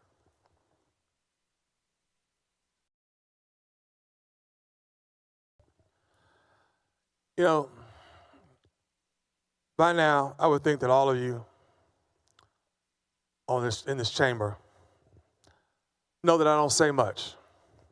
But when I do speak, I mean what I say, and I say what I mean. From the moment I was appointed to this committee, Chairman King, I've been very clear, and I've made it very clear to all of you that I was going to expose this process for what it truly is. You know, we talk about decorum in this chamber, but there is no decorum to be had when you're being oppressed and the voices of your community, black and brown communities, are being suppressed. I've served in this legislature since 2007, elected by my peers in my community. I'm a senator, and I enjoy being a senator. But I will always be a black man first. In every session, I come to this floor and I tell you about these policies, from CRT to DEI to now this election bill and this redistricting bill. How much harm it will cause. And every time I hear from my Republican colleagues in this chamber, they tell me I'm wrong about it. They tell me I'm wrong. And every morning I wake up to a life. Every morning of pain for my people. If it's from CRT to DEI to the election process. So let me be clear. This map from HB to SB and back to committee substitute is just plain racist. This map is disrespectful, it is deplorable, it is discriminatory. And the actions of ramming it through the process is devious, damaging, and downright despicable. The Republican leadership followed through with the president's plan, aided by the Department of Justice, putting out a hit list for congressional seats in the black and brown communities of Texas. This plan seeks to discriminate against people of color and steal congressional seats. And yes, I mean steal. When you take what doesn't belong to you, it's called stealing. Fact, these congressional seats do not belong to any elected official, any one party, or any president. They belong to the people. The people. This is about citizens in this state of a district having the ability to elect a candidate of their choice. Of their choice. From the beginning of this process of mid-district and mid-decade redistricting has been a complete sham, as I said earlier, and a farce. You know, some of you may know and some of you may not care, but August 6th was the 60th anniversary of the Voting Rights Act in Texas, in this country. And Texas has been found guilty of violating the Voters' Rights Act every decade since enacted, every doggone decade for the last 2 decades. As I said before, and I mean this, and I want y'all to hear this, you cannot be complicit in racist actions and get mad when someone calls you a racist.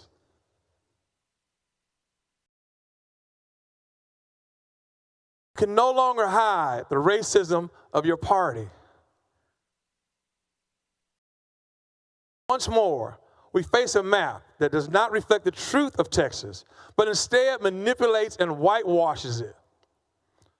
They call it redistricting, but let's be clear, it's rigged districting. When you imbalance the voting of the guarantee one result, that's not democracy, that's rigging. And when you rig, the people's choice is taken away. Texas is the home of the largest black population in the United States. That should mean something and how these maps are drawn. But instead of recognizing that, that's the reality, this map seeks to bury it. It takes the voices of black Texans, splits them up, dilutes them, packs them, cracks them, and erodes black voices in this state.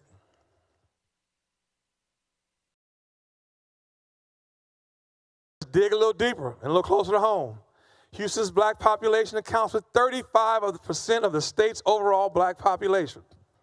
And instead of recognizing that and creating an additional opportunity, you pack Congressional District 18, disintegrate the black vote in Congressional District 9, move them to 18, and have the audacity to act as if you've done us a favor. The population has grown, but you've gone backwards with this map. Decreasing black opportunity seats from 2 to 1 in Houston and across the state are not gifts. Come on, y'all. We can count. We all know basic math. Packing Congressional District 18 is not representation. Destroying 9 is not representation. It is suppression. And make no mistake, suppression is rigged districting. Committee, over and over and over again, the chair reiterated, the map is laid out. Maps he admits he did not draw, that they were drawn race blind. And the bottom line to that is, it's impossible. It lacks knowledge. Everyone in this chamber knows that black folks in Texas overwhelmingly vote Democratic. That's not a secret to anyone. So when you set out to create more Republican seats, what are you really doing? It's dismantling the ability of black Texans to elect candidates who truly represent their community interests. Common sense. Not to mention, the maps were drawn by a national Republican redistricting committee. But let me make it clear, there can be no fairness for Hispanic Texans, if there's no fairness for black Texans, if there's no fairness for any of us, there can be no fairness for any voter in this state. But when you silence one community, you weaken democracy for all of us. And when you weaken democracy, you take the congressional seats away from people they belong to and hand them over as property. This map strips it all away. That's what this map does. It is a slap in the face of black voters. It's a slap in the face of Hispanic voters and every voter who calls Texas home. And if Texas is truly for one for all, then voting must matter for all people.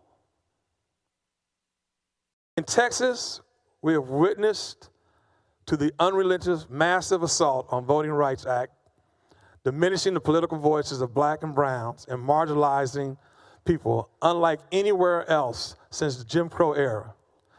This mid-districting or this rigged districting is just a tactic and another assault. You know, I was in a barbershop the other day when I got a chance to go home, Royce. This old 70, maybe 80-year-old black man came in, and he started talking about redistricting to me and this whole situation. And he described it like this. It's Jim Crow in a new Cadillac. People of Texas have spoken through testimony, through protests, through their presence at this Capitol. Yet leadership turned a deaf ear, acting as if those voices do not matter. I once heard the four most powerful words in democracy: the people have spoken. It is clear that the leadership of this state and this nation don't want to hear the black and brown folks speak. And it's clear that the leadership in the state is not listening when 98% of the people who testified, who chimed in on this map, on this redistricting, spoke against it. 98%. 2% was in favor of this map. 2%. Let me remind you, black voices matter, Brown voices matter. Every voice in this state matters. And when you deny those voices, you're not redistricting. Once again, you're rigged districting. You know, let's make a note.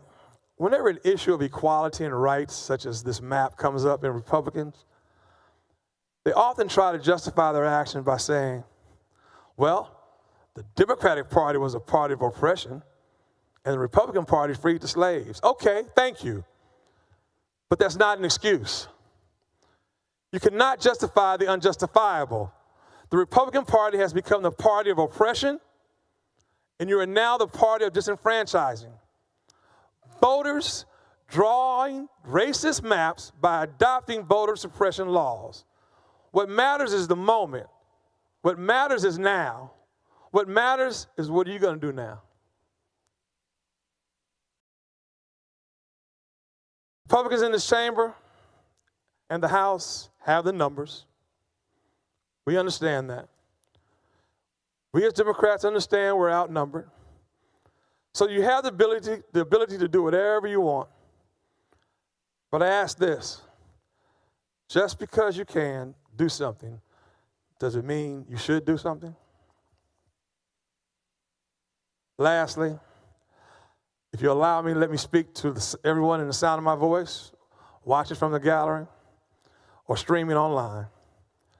This rigged districting is just another evil tactic to keep us from exercising our constitutional right of voting. Yes, the Republicans have stacked the deck, and this abomination is going to pass, but do not give up.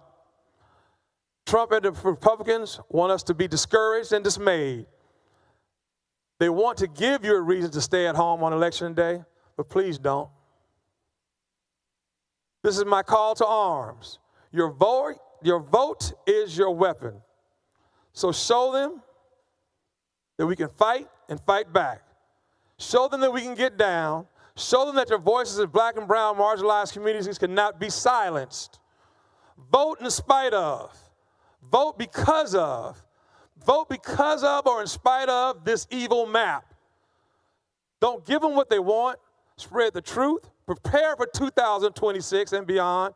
Be the hurdle in their way. Take yourself and your neighbor, your friend, and get to the ballot box. We need to mobilize, prepare for the battle.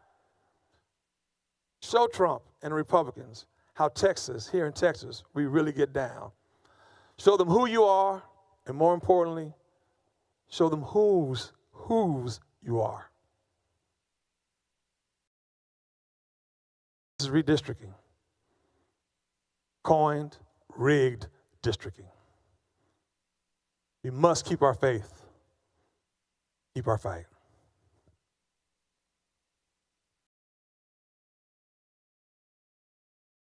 Senator Johnson, to speak on the bill.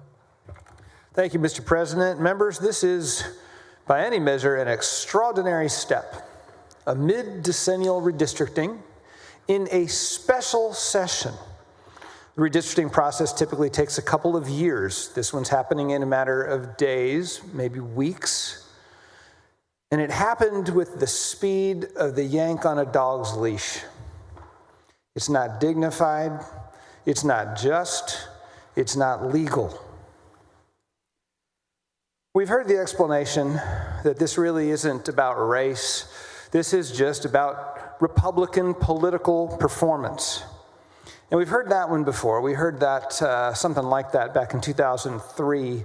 Tom DeLay led the push to redraw maps just 2 years into the decennial cycle.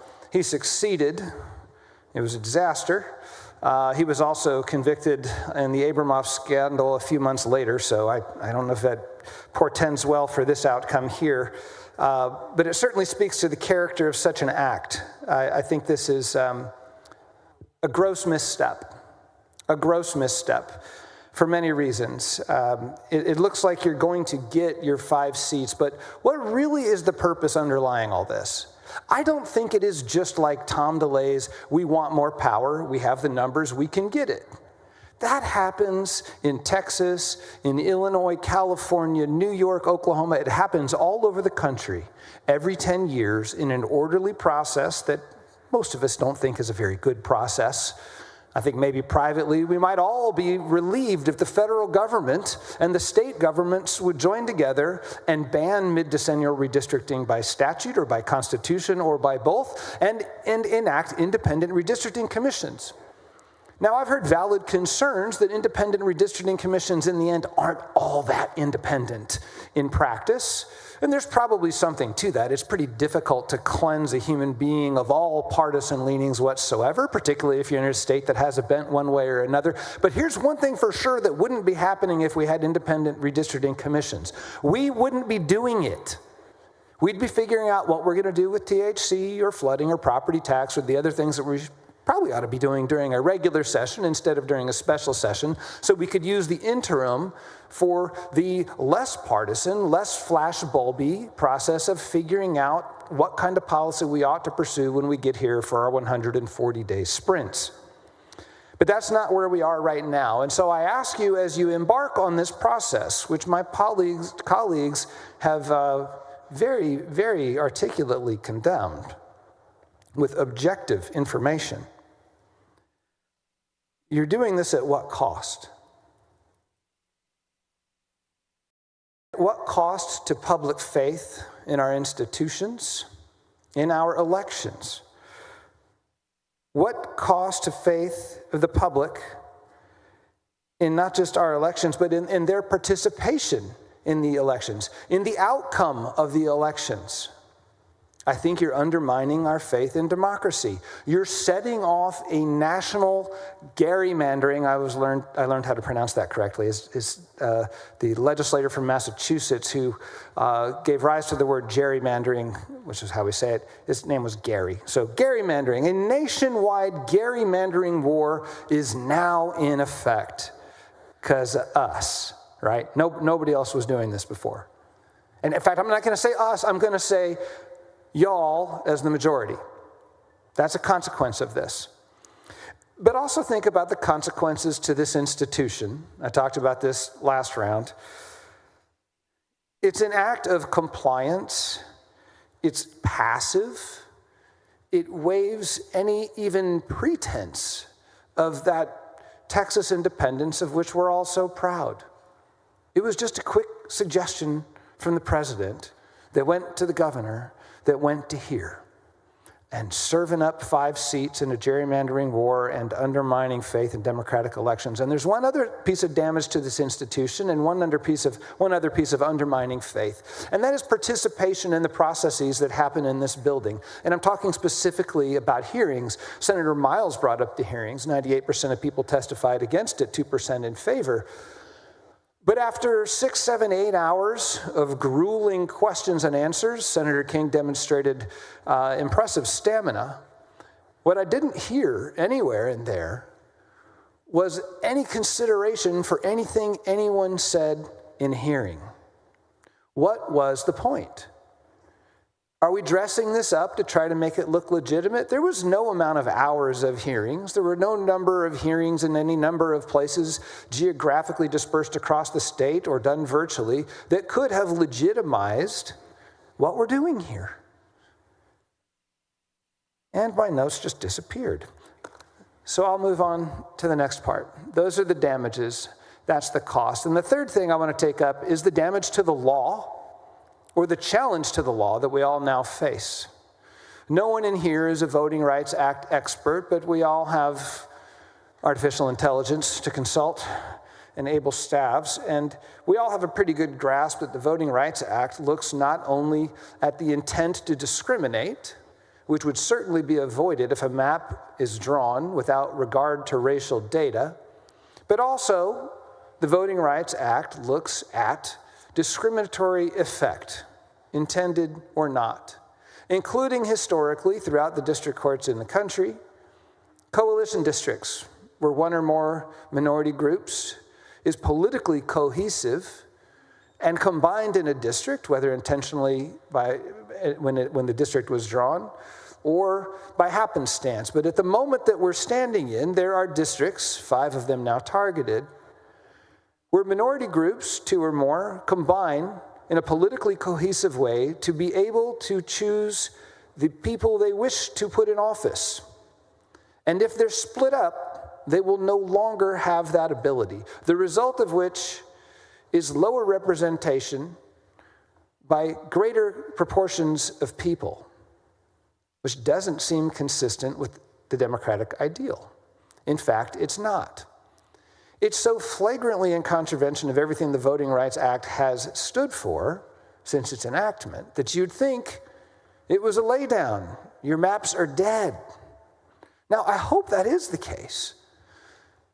But my feeling and my suspicion is that the plan here by the map drawers in Washington, D.C., and the team of lawyers that thought this stuff up, that assure all of you that these maps comply with the Voting Rights Act, that what they really mean is that these maps comply with what we think the courts might later hold about the Voting Rights Act.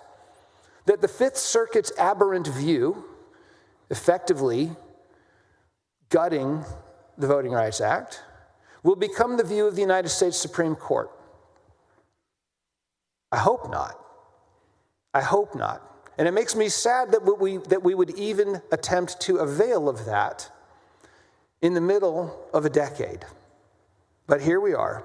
And we will see how the courts come down on this. And I have hope that they will not, that they, the Supreme Court, will not decide that these maps are okay under some new, less helpful version of the Voting Rights Act. And these maps will go away. I don't know when. I don't know if it's going to be 1 year or 2 years or 3 years or 5 years. I mean, the judicial recourse isn't all that great either. So I kind of wish we would do things right in the first instance.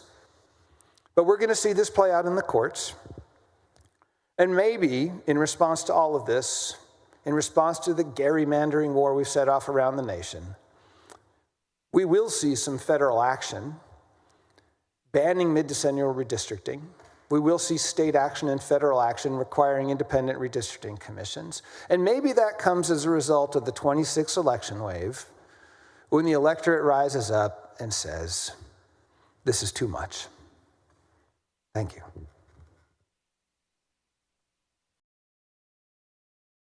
Senator Blanco, speak on final passage. To speak in opposition to the bill. Thank you, Mr. President, members. When our founding fathers met in Philadelphia in 1787, they sought to design a government that would endure.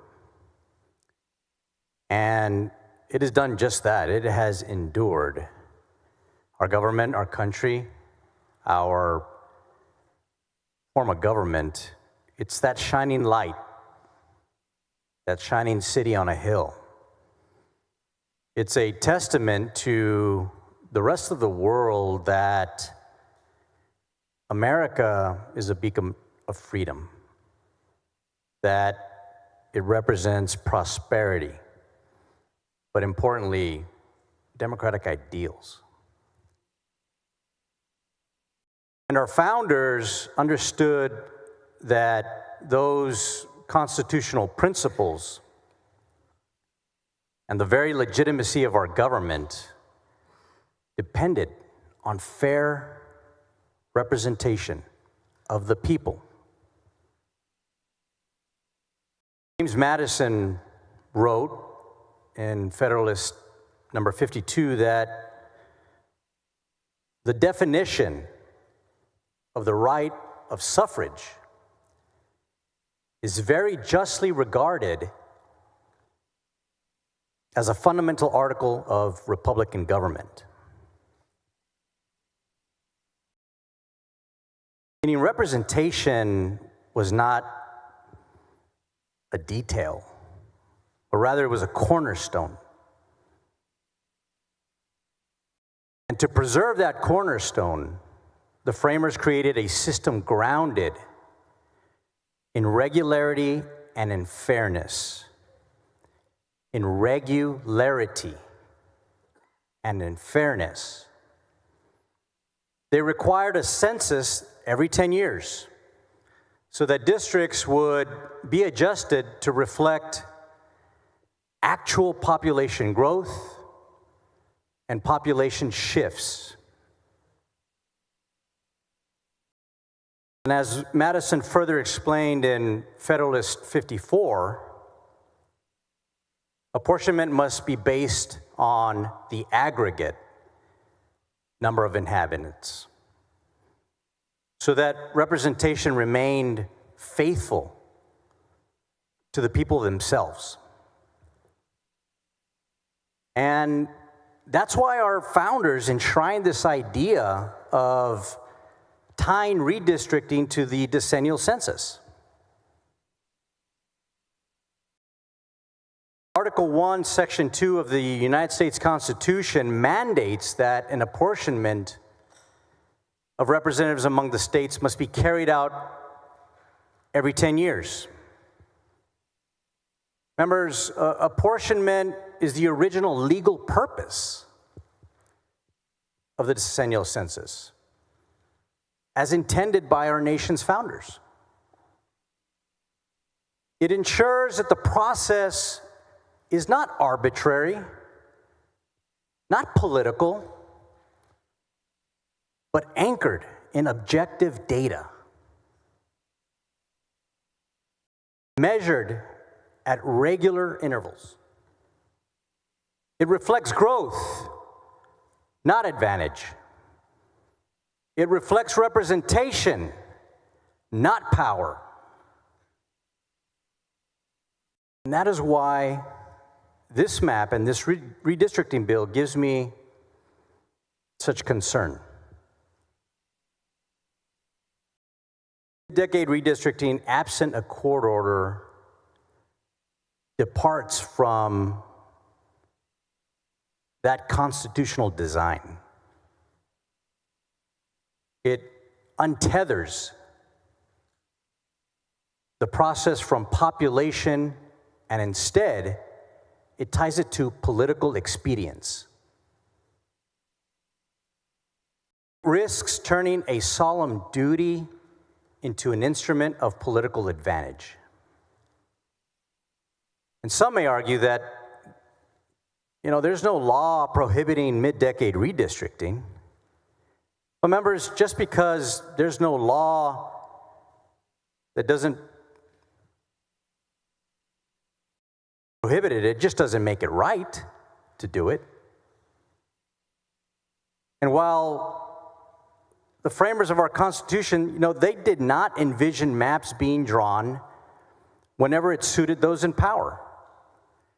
They actually intended apportionment to follow the census, so that representation would follow the people, not politics.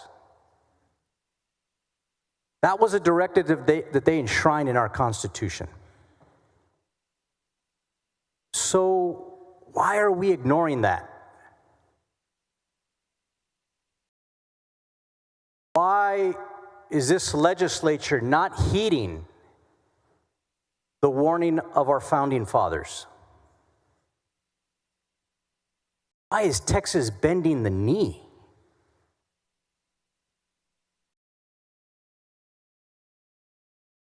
Our founders, including Thomas Jefferson,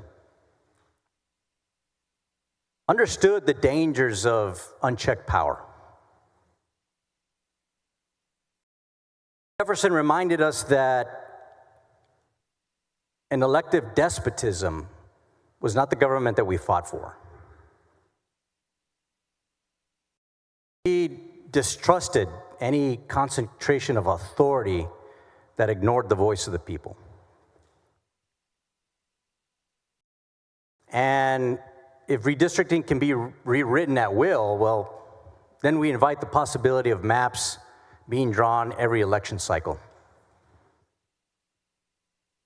The very despotism that Jefferson warned us against. If the rules of representation can be written whenever politically convenient, then stability is lost. Fairness abandoned. And the people's faith in democracy itself is shaken. We must ask ourselves, will Texas continue to believe in the equality of their ballot when the foundation of equal representation will be easily bent? Will they still trust the principle of one person, one vote if that principle is subjected to manipulation at every turn?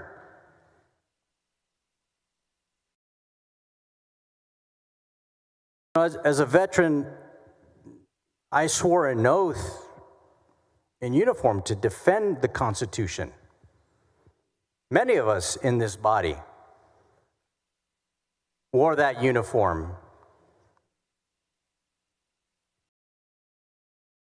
And many of us as elected officials swore to defend the Constitution. A Constitution that guarantees equal protection, a Constitution that guarantees equal voice, a Constitution that provides for equal representation of every citizen. And carving out maps for partisan advantage, well, that just undermines that guarantee. Members, the Constitution is not a suggestion. It's the foundation of our democracy. It's our solemn duty to uphold it.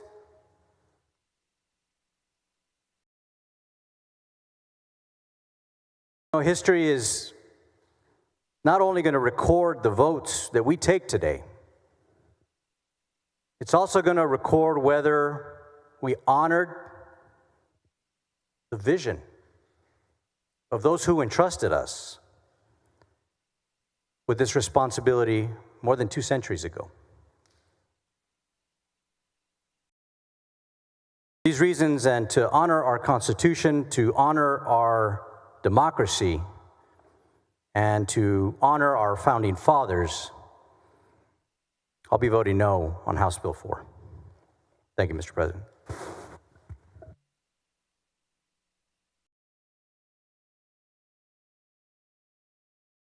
Gutierrez, you're recognized to speak on the bill. Thank you, Mr. President. Rise at this moment. I wasn't intending to speak. I was asked by my colleagues if I was going to speak, and I really wasn't intending to speak very much because I thought we'd had our moment earlier and we kind of get everything off our chest. But I thought to myself, what do we do if we end up in the courthouse? What do people that have been disenfranchised have to do and show if we get to the courthouse? How do we prove that case? I was listening to my colleague, Senator Miles and Senator West and Senator Menendez, Senator Blanco, and so many others. I sat up in my office, had some dinner, a real quick bite of dinner, and I got inspired by their words. I thought to myself, well, what's this about? I mean, how do we prove this case? What's that binder look like? We talked about it earlier. What's that trial notebook look like? We have to show that the proponents of these maps, Senator King and others, used racial bias in the makeup of these maps. That's really what this is about. That's what all this questioning has been about all day long. The questioning in the House of Representatives was just yesterday. Was it yesterday? Day before? To show that there has been racial bias in the making of the map. So I figured, well, let's start with day one. A proclamation in the first session from the governor, and he goes off and he cites the Department of Justice letter that says that there was reverse gerrymandering, if you will, race-based considerations from the creation of certain coalition districts in 21. Even though the Attorney General said that there was no race considerations of any sort, even though everybody in this room, every Republican in this room voted for those maps, even though Senator King himself suggested that he was going to vote for those maps because he felt that they were fair, not racially drawn, and within the Voting Rights Act. And so here we are, all of a sudden, with new maps, and now these maps, supposedly, are not racially drawn in any way. The proponent of this bill would have us suggest that he lives in a world of blissful ignorance. Says, I don't know. I didn't look at race data. I relied on my lawyers. I didn't see their analysis. I didn't read their analysis. Even though he got an opinion from them that none of us have seen. Even though he acknowledges that they likely did ecological inference analysis and they likely did racial polarized voting analysis. They didn't give him a report. He didn't ask for a report. It's real simple to say, well, I didn't use race analysis. I didn't use race data into consideration. Other people did. Other people did.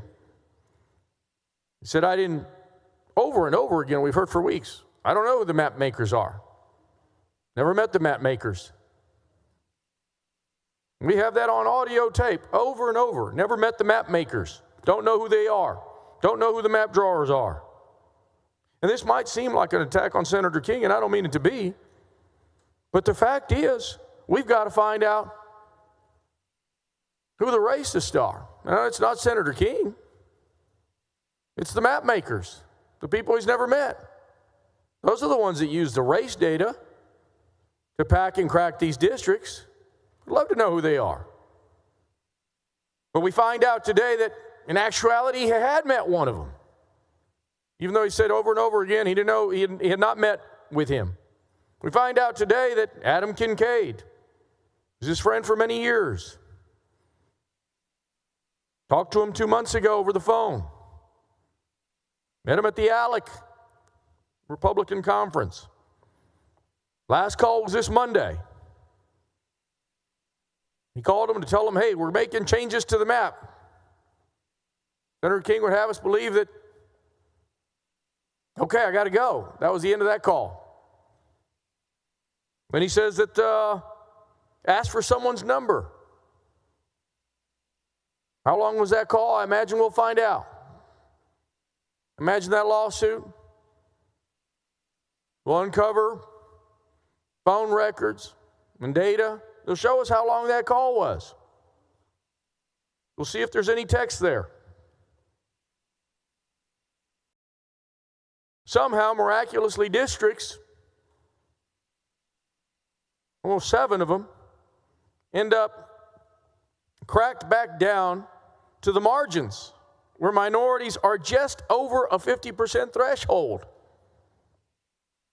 But there was no race data in the offing, according to Senator King. According to Senator King, there's no race data in the offing. So we have the DOJ's letter that shows us that race was a consideration. We have the governor's proclamation that cites the DOJ's letter. We come now to the blissful ignorance that we've heard all day long today. It's the best way to try this case, to not know, to not say. That's what he's told us.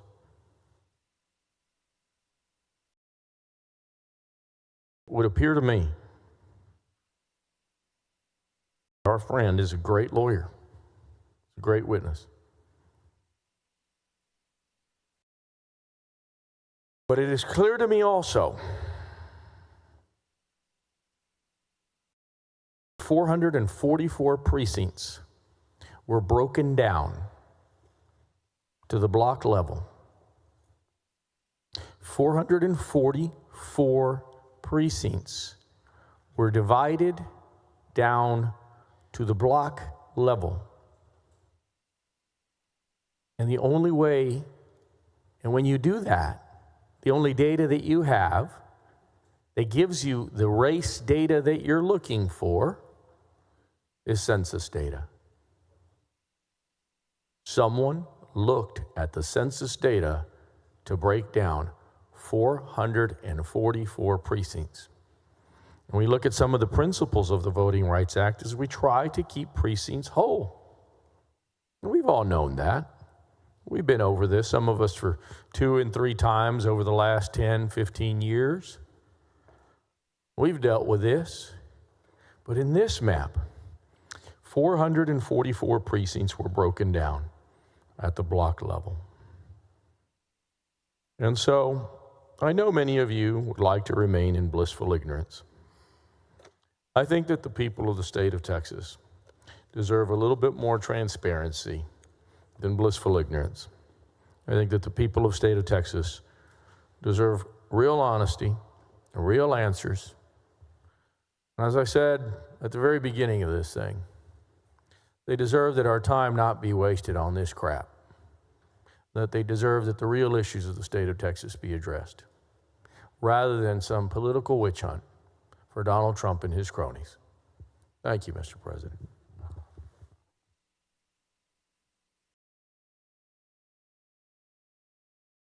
Senator Cook, you're recognized to speak on the bill.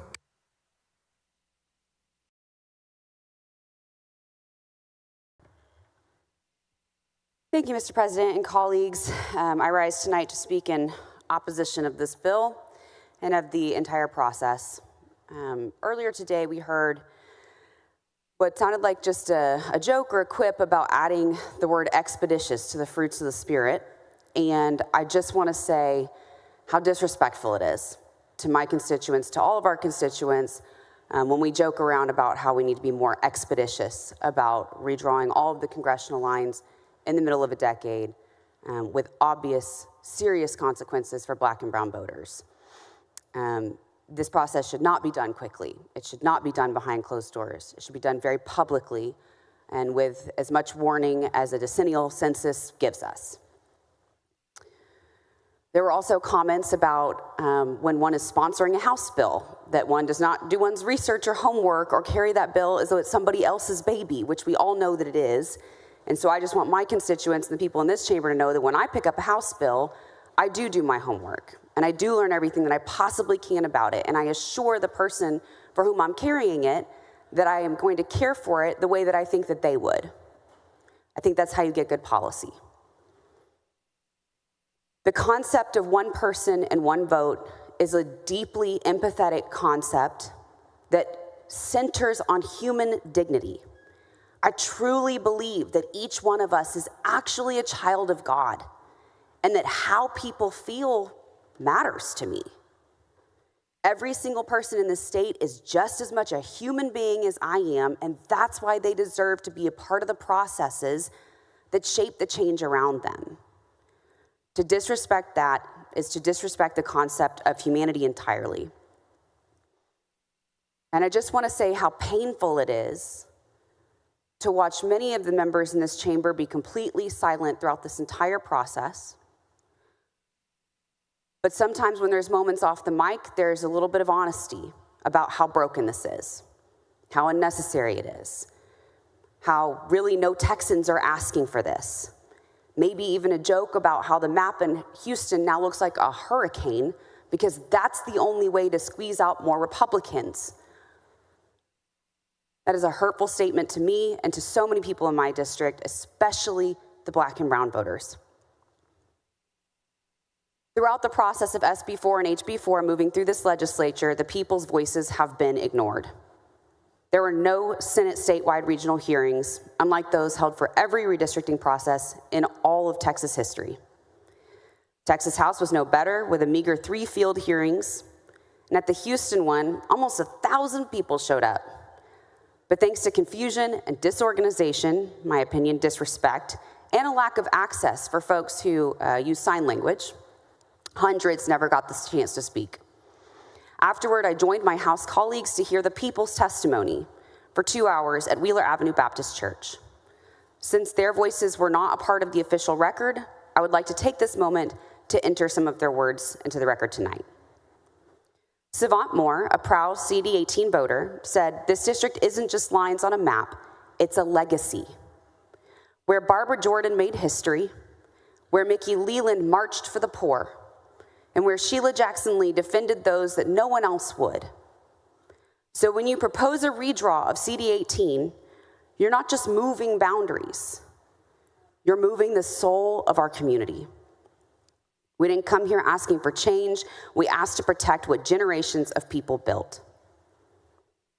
Another person, Debbie White, said, "Gerrymandering denies communities their rightful voice in Congress.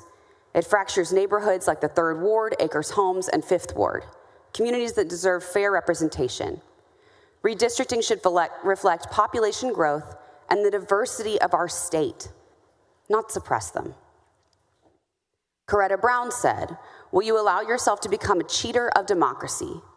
Will you sit silent while standing on the shoulders of giants like Barbara Jordan, Mickey Leland, Thurgood Marshall, and Sheila Jackson Lee? We've seen this before. After Reconstruction, Black representation was violently, and I mean violently, stripped away.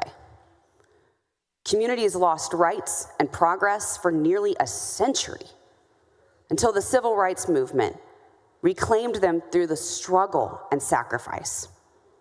If you allow this redistricting to happen, you are choosing to disregard that legacy." Gretchen Brown said, "I grew up in both the 18th and 9th districts. Make no mistake, these districts didn't just raise me.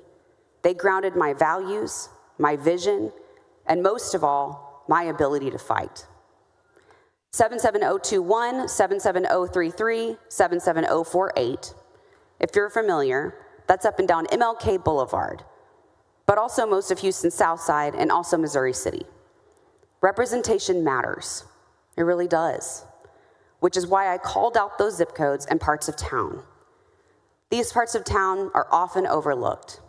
Last on the list, redistricting. It shouldn't erase the neighborhoods that built us, that built me.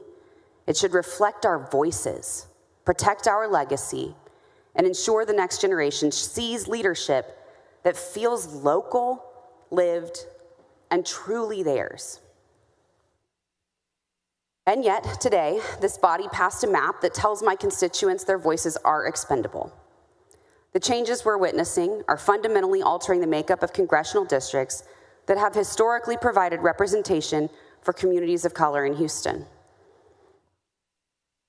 When communities that have worked together for decades, shared schools, churches, and struggles are suddenly divided, you do silence their voice. You weaken their ability to advocate effectively for healthcare, infrastructure, housing, and every single basic need. You destroy legacies, relationships that have spanned generations, and collective memories that teach the next generation. These maps are racist, and they are devastating, plain and simple. It's one thing to do this every 10 years, and it's another to fly in the face of every constitutional rule and do it mid-cycle. It's arrogant, and the greed is insurmountable. I would like to close with a quote from the Barbara Jordan, whose picture, of course, hangs on the wall, who represented both Senate District 11 and Congressional District 18 and many of the communities that I get to represent and serve today. It was the question to be answered in 1976 when Barbara Jordan gave this address, and it is still the question to be answered today. Let us heed the voice of the people and recognize their common sense. If we do not, we not only blaspheme our political heritage, we also ignore the common ties that bind Americans. Many fear the future's uncertainty and are distrustful of their leaders and believe that their voices are not heard. They seek only to satisfy their private dreams. They ignore the common interest, the common good. This is the great danger that America faces, that we will cease to be one nation and dissolve into a collection of interest groups and individuals, each seeking to fulfill private dreams, each seeking to satisfy private wants. If this occurs, who then will speak for America? Who will speak for the common good? This is the question to be answered. Today, we have seen the common good be cast aside.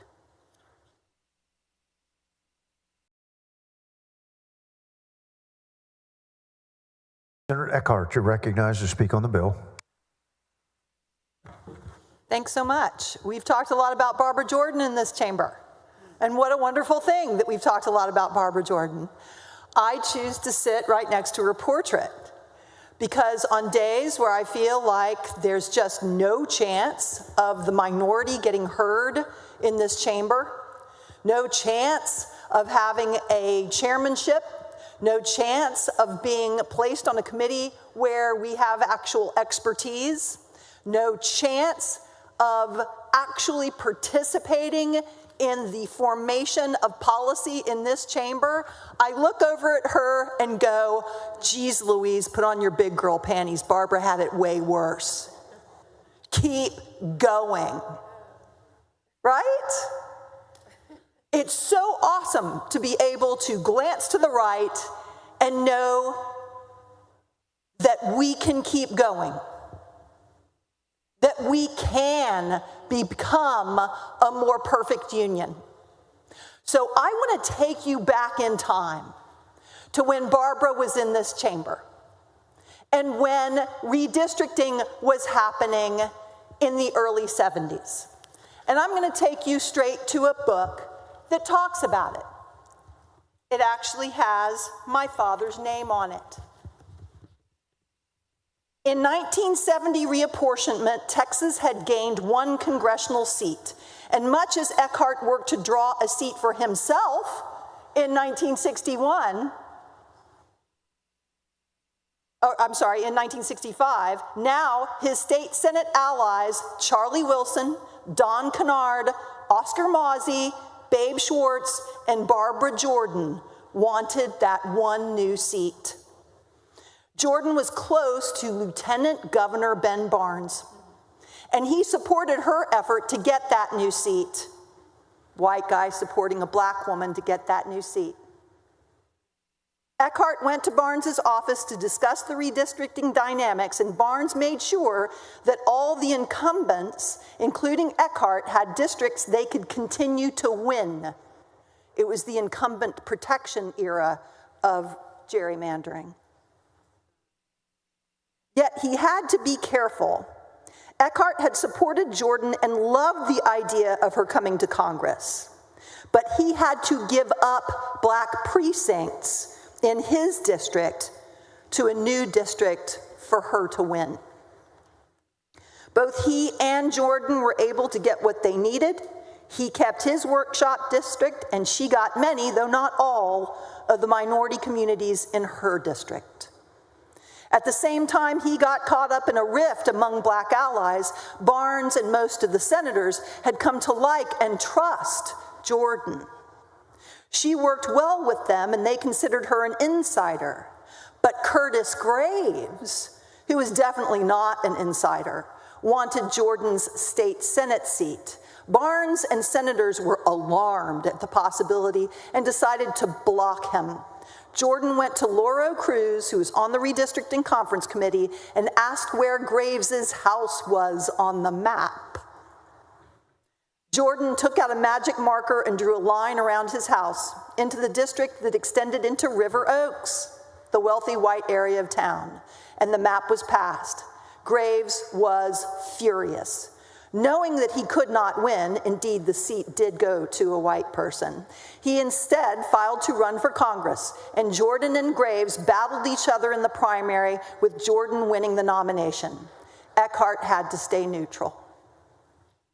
The reason why I read this, and it may sound familiar to you, this kind of horse trading, the politics of redistricting, that absolutely has been around since the beginning of our republic. Absolutely. But what you hear, the difference here, is that it was transparent.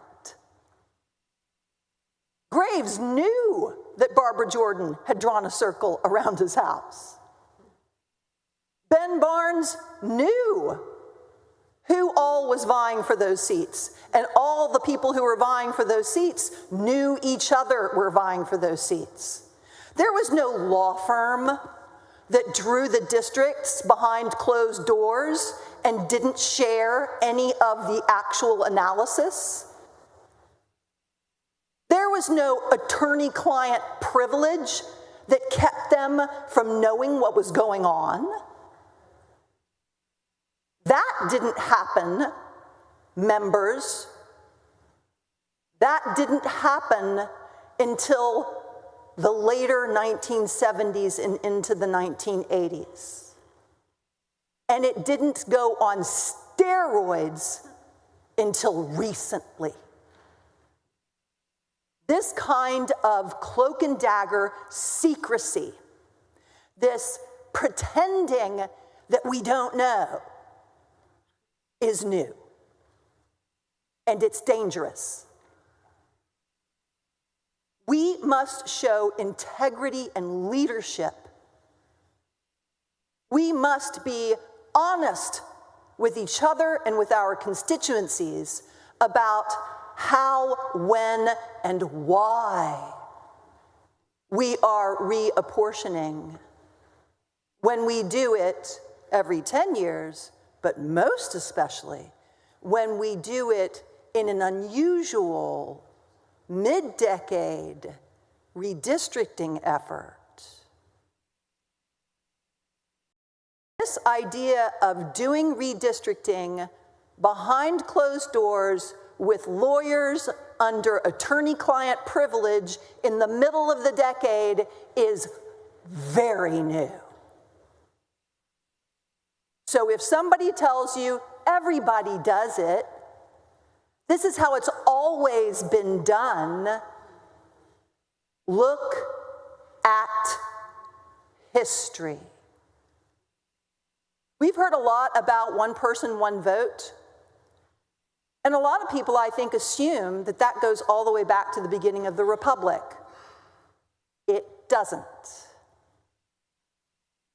One person, one vote is a concept that was derived by case law in 1965 in connection with the Voting Rights Act.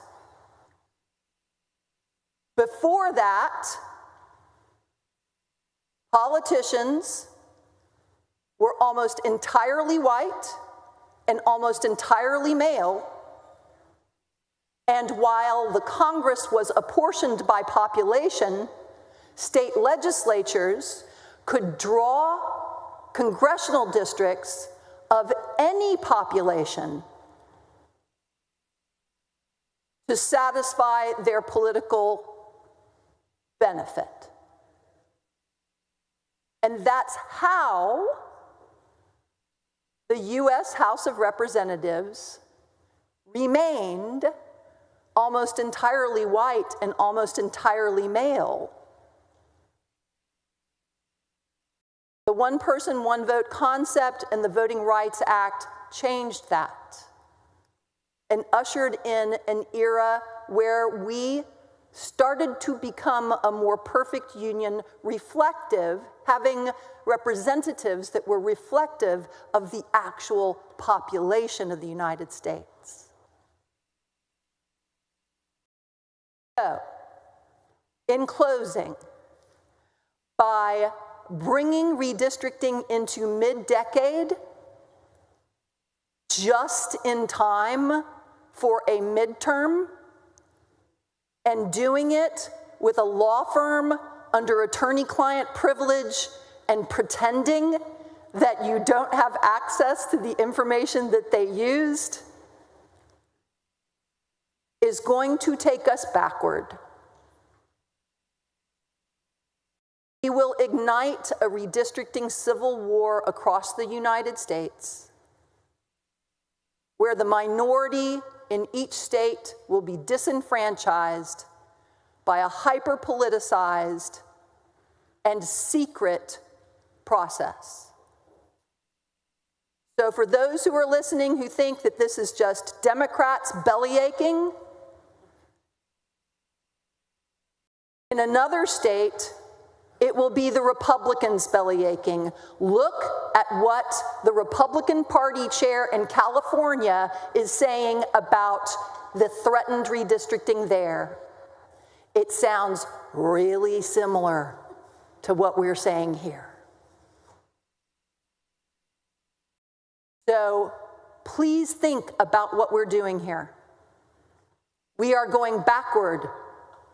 We are going pre-Civil Rights Act. We are going pre-one person, one vote. That is what's happening here. We are going back in time. And it's not better back there. Read the history. It's not better back there.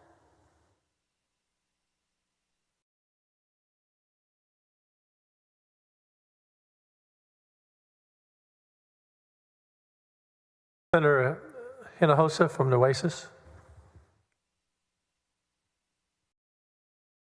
Thank you, Mr. President. Members, I rise in support of House Bill 4.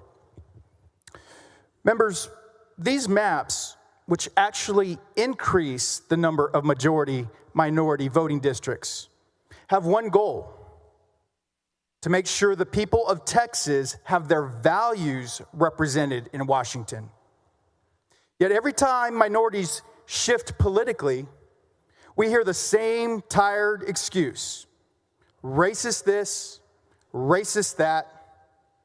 It's all we've heard all day long. Quite frankly, I'm done listening to it. It's time to put an end to the outdated belief that you can predict political outcomes based on the color of someone's skin.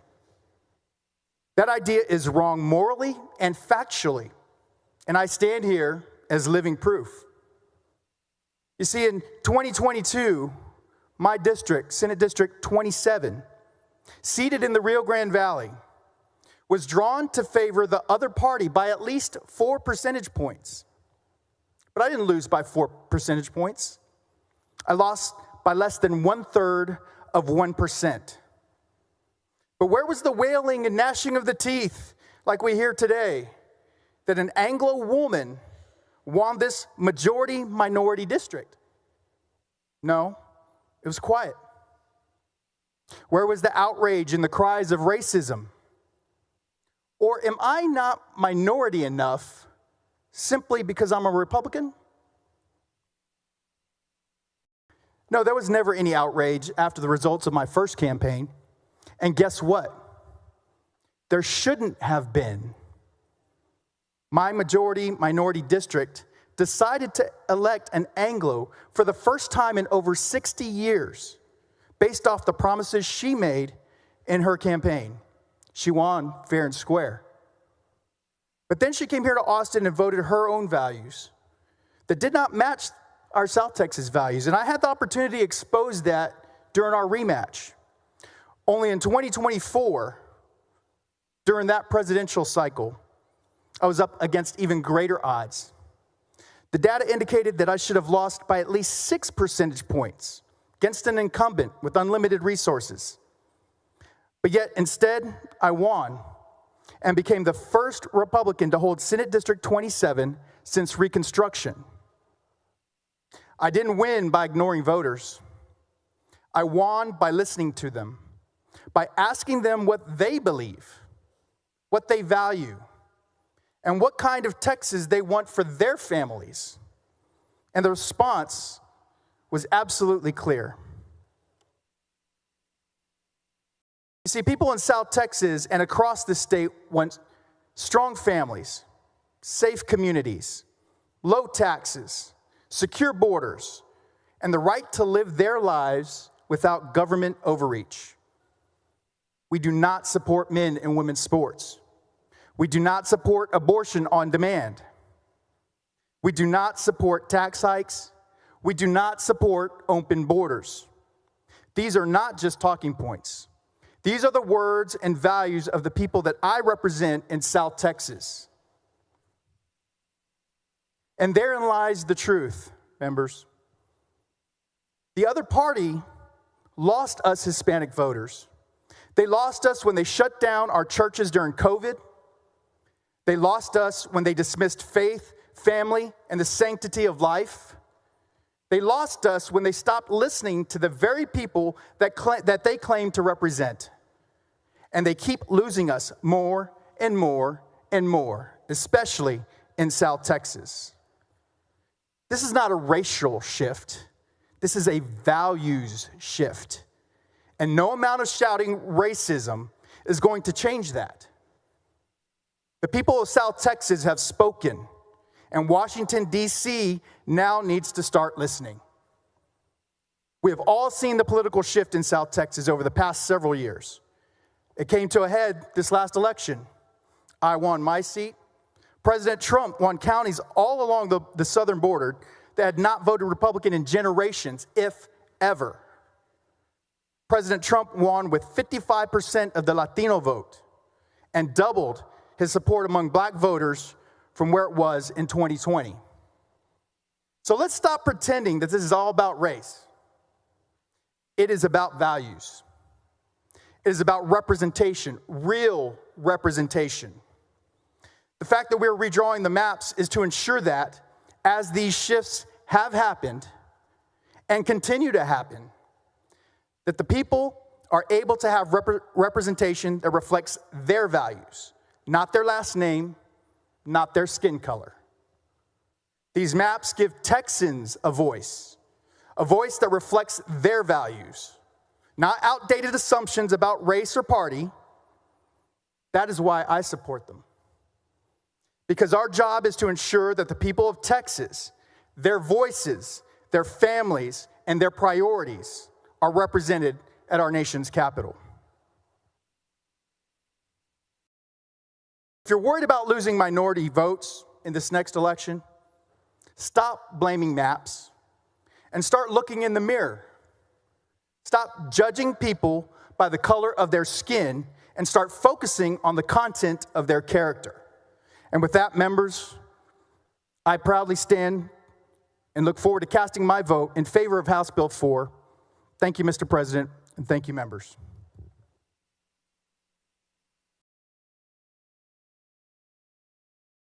Thank you, Senator Hinojosa. Senator King.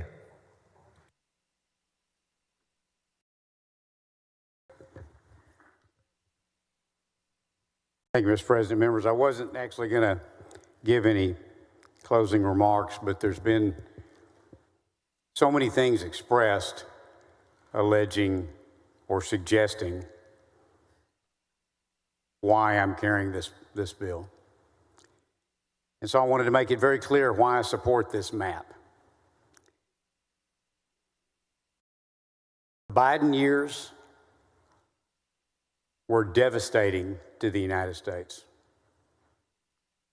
But since we've had a Republican majority in the U.S. House and the U.S. Senate, and since we've had a Republican president, we have seen remarkable changes in America.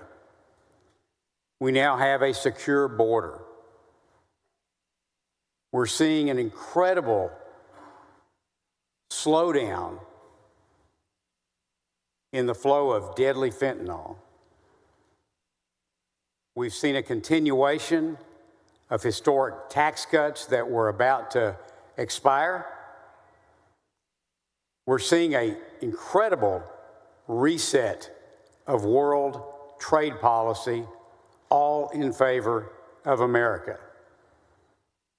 Our military, it's back in the business of national security, not social experiments. We're standing up to Iran.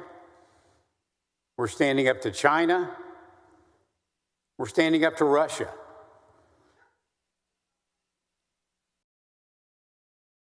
We may even soon see an end to the Russo-Ukrainian war, which has taken uncounted lives. We're seeing an end to the foolishness of men and boys in women and little girls' sports. We're fighting anti-Semitism on our college campuses, which grew so ugly and so rampant.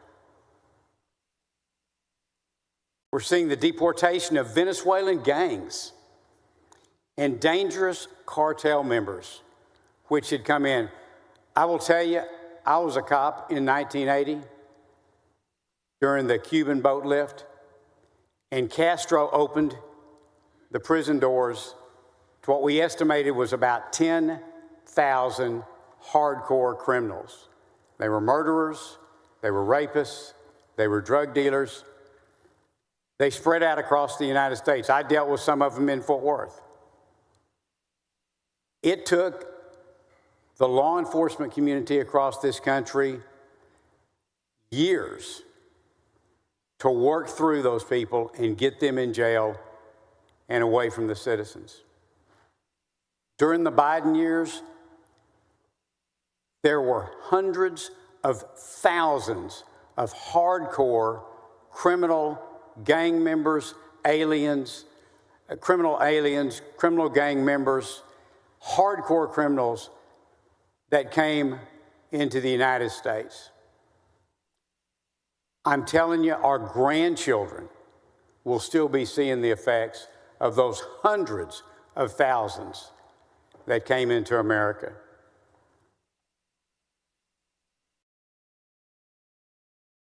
I could go on, but I just want to say that this map, from my perspective, it has nothing to do with race. It's been repeatedly said that it's about race, that it's racist. It has nothing to do with race. It has everything to do with good policy. Because this historic process, the amazing progress that's been made in just 8 months, all of this will end if the Republicans lose the Congress. And it's become incredibly apparent to us in recent months the amount of gerrymandering that has been done in blue states. And I'm convinced that if Texas does not take this action, that there is an extreme risk that that Republican majority will be lost. And if it does, the next 2 years after the midterms, they will be nothing but inquisitions and impeachments and humiliation for our country. That's what we saw during the Biden years, and that's what will happen again if the Republicans lose the majority in Congress. And that's why this map is needed. Now, as to the map itself, just a couple of quick comments. I adopted HB 4, which I have said repeatedly was not drawn by me, but I adopted it because it accomplished my 3 goals. Those 3 goals were that it be legal, that it improve the political performance for those seeking Congress as Republican candidates, and that it improve compactness. This map clearly meets all 3 goals. A lot of questions today were asked about the use of racial data. It is my understanding that race was not used in the drawing of this map, and I can say unequivocally that it was not used in my consideration of HB 4, not used to any degree. I think it's important to note that despite all the criticism of this map, no alternate or substitute maps have been offered by a Democrat as an amendment. Let me repeat that. Despite all the criticism today of this map, there was not a single floor substitute offered by the Democrats, nor was there a single amendment offered. Additionally, throughout all the hearings, no one presented an analysis of data to demonstrate that this map violates any law, not one.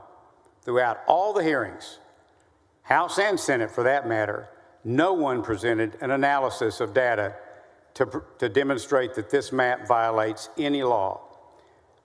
We heard hours and hours of testimony, and we were not presented with any racially polarized voting analysis, Jingles factor analysis, or political cohesion analysis that suggested in any way that this map was in violation of the Voting Rights Act. Why not? It's because this map is legal as to all applicable law.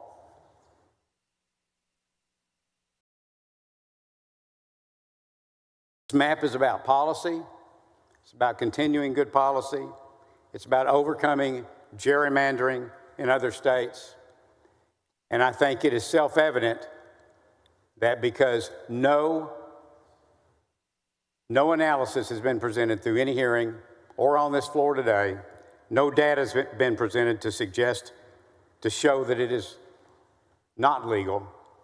I think it is self-evident that this map is legal in all respects.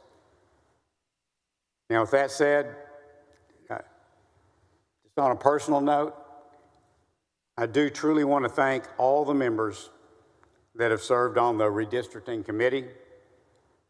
It came upon us all pretty quick, and it's taken a lot of work and a lot of time, and it's been very difficult. And in fact, it's even sadly strained some long-time friendships. But I want to thank Vice Chair Creighton, Senator Hinojosa, Miles, Hughes, Alvarado, Paxton, Sparks, and Parker. Thank you for your time on this committee. And Mr. President, with that, I again will move final passage.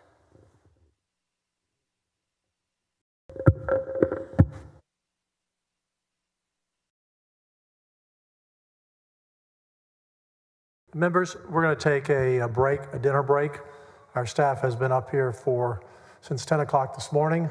We'll recess until 11:30. Senator Parker. Mr. President, I make a motion to recess officially till 11:30 this evening. Any objection? Hearing none. We stand in recess till 11:30.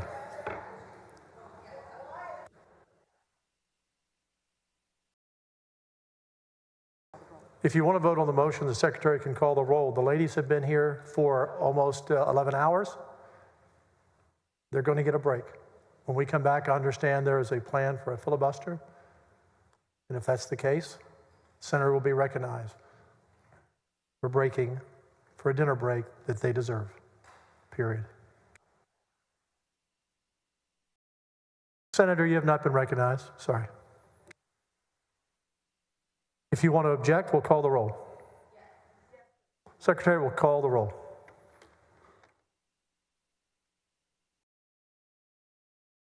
Alvarado,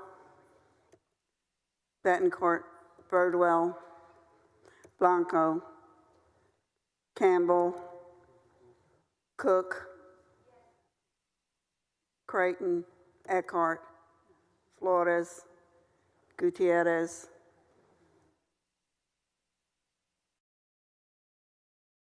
Hagenbu, Hall, Hinojosa of Hidalgo, Nueces, Hinojosa of Nueces, Huffman, Hughes, Johnson, King, Colcourse, Menendez, Middleton, Miles, Nichols, Parker, Perry, Schwertner, Sparks, West, Zaffarini. There being 18 ayes and 11 nays, the motion is adopted. Senate stands in recess till 11:30.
Alert Desk now, the details from authorities. Peyton. And investigators.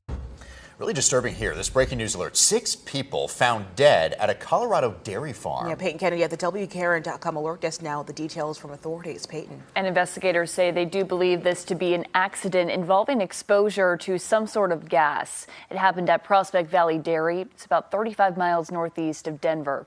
Crews recovered the 6 people in a confined space at the dairy farm. It is reported one of those victims was a high school student. Investigators are looking into what kind of gases may have played a role in the deaths. OSHA is also investigating. Remember, News 2 brings you breaking news around the clock at WKRN.com.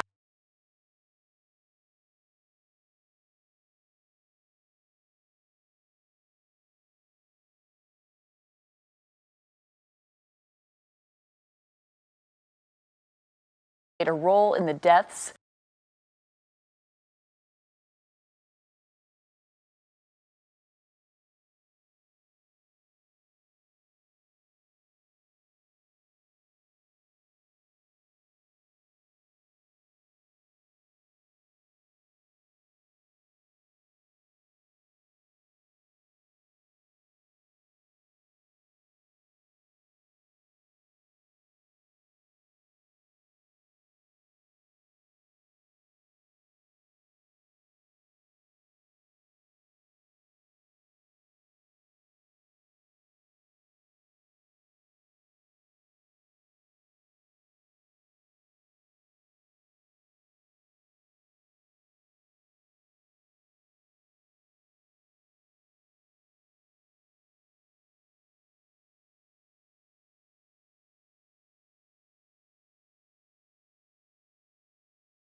The number one food for regular BMs, huh? Okay, let's see.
His buddy's already in custody, but now the pursuit continues with this guy.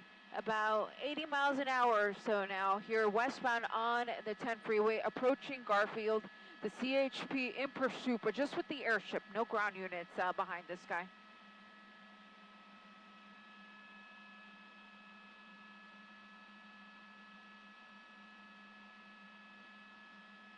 And real quickly, I'm just going to say a few words for our sister station Telemundo before resuming our coverage in English. Buenas noches desde el helicóptero, yo soy Eliana Moreno reportando sobre una persecución policíaca que se encuentra en la autopista 10 en dirección oeste, aquí en el área de Alhambra. Esta es la patrulla de caminos de California que está persiguiendo a este motociclista solo con el helicóptero. Al momento no tienen patrullas detrás de la moto ya que está conduciendo a altas velocidades en una parte de la persecución. El motociclista estaba yendo a 160 millas por hora. Inicialmente, esta era la persecución de dos motociclistas. El otro individuo ya ha sido arrestado. Se salió de la autopista 10 en la calle Del Mar, donde la patrulla de caminos de California ya lo tiene bajo custodia. Pero la persecución ahora continúa con este motociclista. Aproximadamente 60-70 millas por hora en la autopista 10, yendo hacia el oeste, acercándose a la avenida de la calle Fremont. Reportando desde el helicóptero, Eliana Moreno, Telemundo 52. Okay. Back with you guys here in English. I was just saying in Spanish how the rider is approaching the Fremont Avenue exit here on the westbound 10. His speed's not incredibly fast compared to what we witnessed earlier, triple digits at one point, but continuing about 80 miles an hour or so here westbound on the 10 freeway, coming up to the Fremont curve here. Eventually, the 10 freeway will bring us into downtown Los Angeles, so we'll see if he decides to go that way. We don't have a Dodgers game in town tonight. That was down at Petco Park in San Diego, so Dodgers TFR not a factor tonight, so we should be able to follow this here through the downtown area if he does continue that way. But committed to 10 West here, approaching the 710, so that will be his next chance to hop on another freeway if he so chooses. And if he goes northbound on the 710 freeway, that basically comes to an end at Valley Boulevard, so it really won't take him anywhere. If he goes southbound, the 710, of course, can take us all the way down to Long Beach. So we'll see where we end up. For now, continuing westbound on the 10 freeway, coming up to the 710.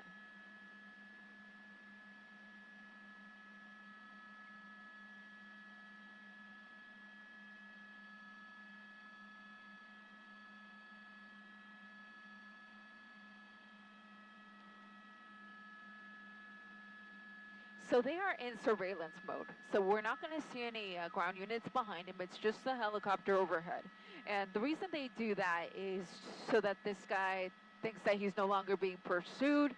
Will hopefully start to drive a little bit more normally. At this point, it is working because earlier we had him at 160 miles an hour. Right now, he's going about freeway speed. So their tactic at this point is working, but what I am hearing is that they're considering letting some ground units get behind this guy again. So we'll see what happens once he sees those patrol units behind him.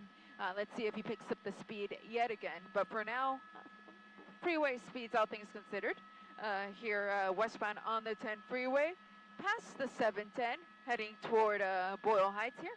And looks like we do have that unit behind him now. So as I was just saying, let's see what he does. Let's see if he picks up the speed or if perhaps that's what's going to scare him here into pulling over and giving up like his buddy did back off the 10 freeway at Del Mar. Not really increasing speed too much. So still about 80, 90 miles an hour or so here westbound on the 10 freeway coming into Boyle Heights.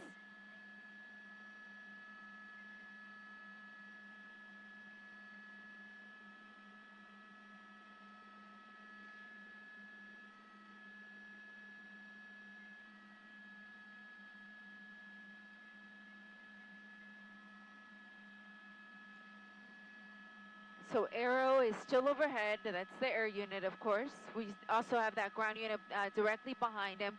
For a moment, the ground unit was calling it, but he's relinquishing that back over to the airship, considering that the guy is really picking up speeds now. Oh gosh, triple digits yet again. So having those ground units behind him is scaring him into driving a lot faster than when there's nobody behind him. So surveillance mode does work in this guy's case. He really does slow down when the units aren't behind him. But now that he sees the CHP unit there, he has picked up speed significantly, although he is slowing down just a touch here. What they're saying is that if no central units of the CHP are in place to take over this pursuit, then they will pull the patrol unit off of him for now and just let the airship continue to follow him. So move back into that surveillance mode. So we'll see if that's what they do. I think that's what's going to happen, yeah. So I think it sounds like they're going to pull that unit off of him and let the airship continue to follow him. But 101 now at Alameda, continuing. Yeah, so that ground unit is exiting at Alameda, and we're going to continue here on the 101 freeway through downtown. So we're just on the north side of the buildings here, making our way here past buildings like City Hall, the Walt Disney Concert Hall, and you'll see a lot of overpasses here as we continue on the 101. His next option to pick up another freeway will be the 110. And so he'll have that option coming up here very soon. Of course, he's also at liberty of continuing on the 101 freeway. And he can also exit, of course. And if he exits into downtown, that's really going to make it difficult because with the airship being the only unit on him, he can easily hide in a parking structure, under an overpass, or in any of the tunnels that are in the downtown area, which may be what he's planning on doing here. He just exited here off the 101 freeway. This is going to push him onto Grand. And looks like we are going to be heading into downtown Los Angeles.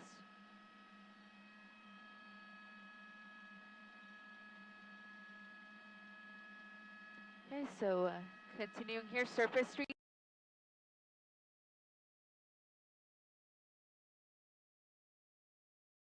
City Hall here in downtown Los Angeles. He's setting up to make that southbound turn. It is incredibly difficult to follow a police pursuit through the downtown area. And when you're on a motorcycle that can easily hide in any little nook or cranny, it's even more difficult. So we'll see how long we're able to follow this guy till he finds a good hiding spot. We've seen it time and time again here in the downtown LA area. You see the airship there coming through the shot, and we're continuing here. 2nd and Hill. Just hung a Yui there. Let's see if we see him come out the other side. I don't see him yet. That is where it kind of goes underground. So that's where the tunnel is. So we'll see if we see him come out here anywhere. Highly doubt it. I mean, the smartest thing that guy could do is just hide down there. He went into this tunnel. And of course, it does come out the other side, but that's not to mean that he's going to come out the other side. He may just hang a U-turn and come back out the way he came. So we'll kind of keep it wide, see what he does. I do see a motorcycle here. Could this be him? I think it is. I think he did exactly the latter thing I was mentioning, is that he might just go into that tunnel and then U-turn. Somewhat losing control there. But we're back on the move here on Spring Street.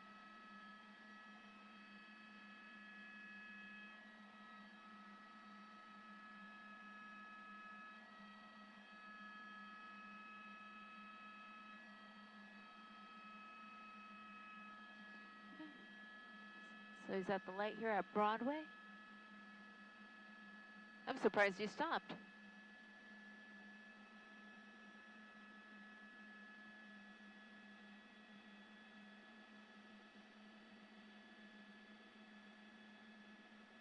Okay, we're back on the move here. Broadway and 3rd.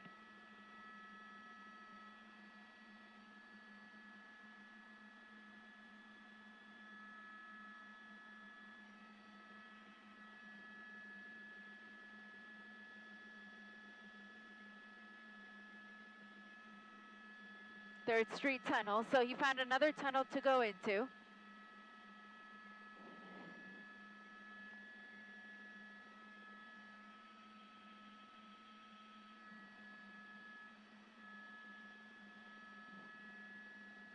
So he went into yet another tunnel here in the area of 3rd Street.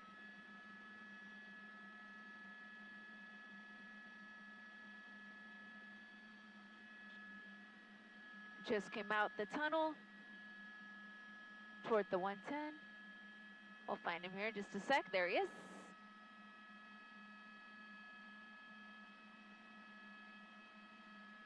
We may be getting back on the freeway. He's headed toward the 110 freeway. There's the 110. He's crossing right over, but I think he'll have a chance to get on if he wants.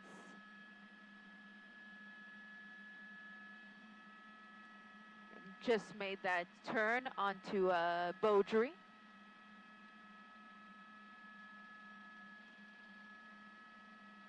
And he might be going into a parking structure.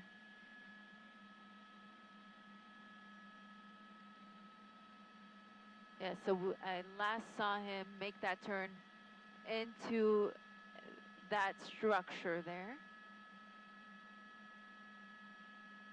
I think he went into that opening right there.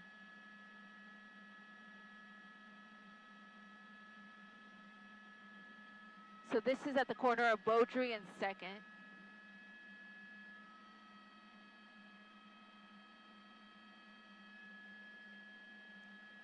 We'll see if he comes out. He had 2 chances to hide inside of tunnels and he still came out. So we'll see if he decides to come out of this parking structure.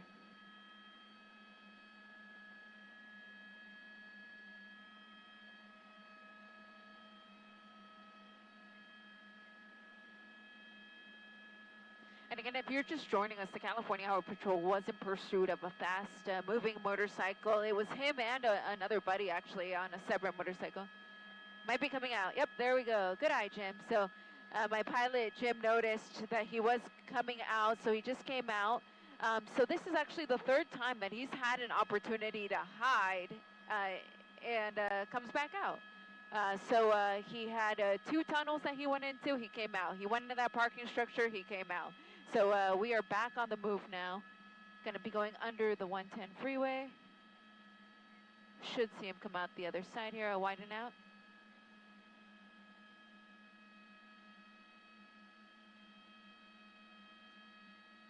He just went under the freeway and I haven't seen him yet.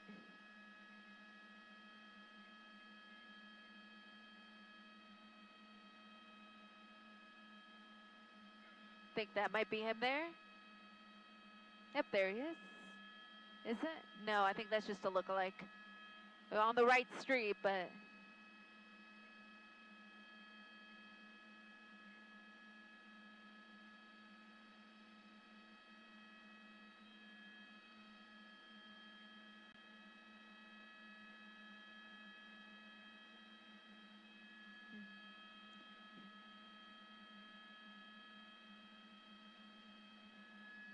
yeah, there was a motorcycle that passed by, but that was not the guy. I last saw him under the 110 freeway.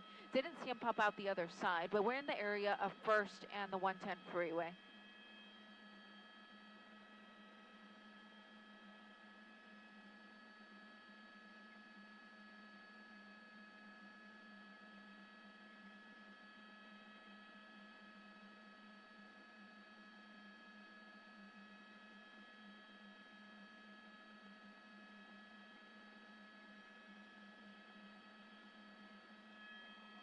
Yeah, he did, and then we lost him under the freeway, under the 110.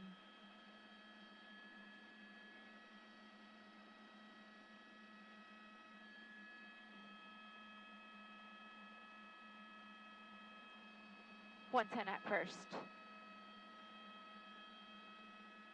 Yeah.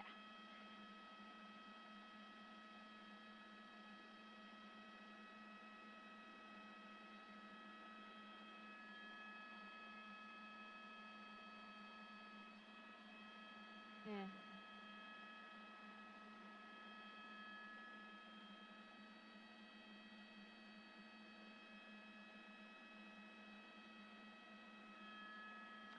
Will you scoot forward a little bit, Jim? I want to see if we can see on the other side of this building. Maybe I can look under. They're letting him go. Okay. If you could just push forward, I want to just get on the other side of this building, kind of where we lost him. Just want to see if maybe he's under the freeway.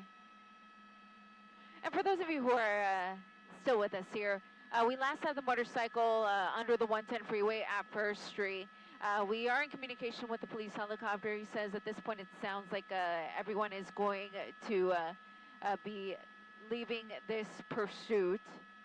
They didn't have any units behind him, so that's what makes it so difficult to locate him when he goes under a freeway like this. So it sounds like at this point they're going to be canceling the pursuit. We're going to quickly look here under the freeway, see if we see anything, but this is where we last saw him here, just under the 110 freeway at First Street. And that is in downtown Los Angeles.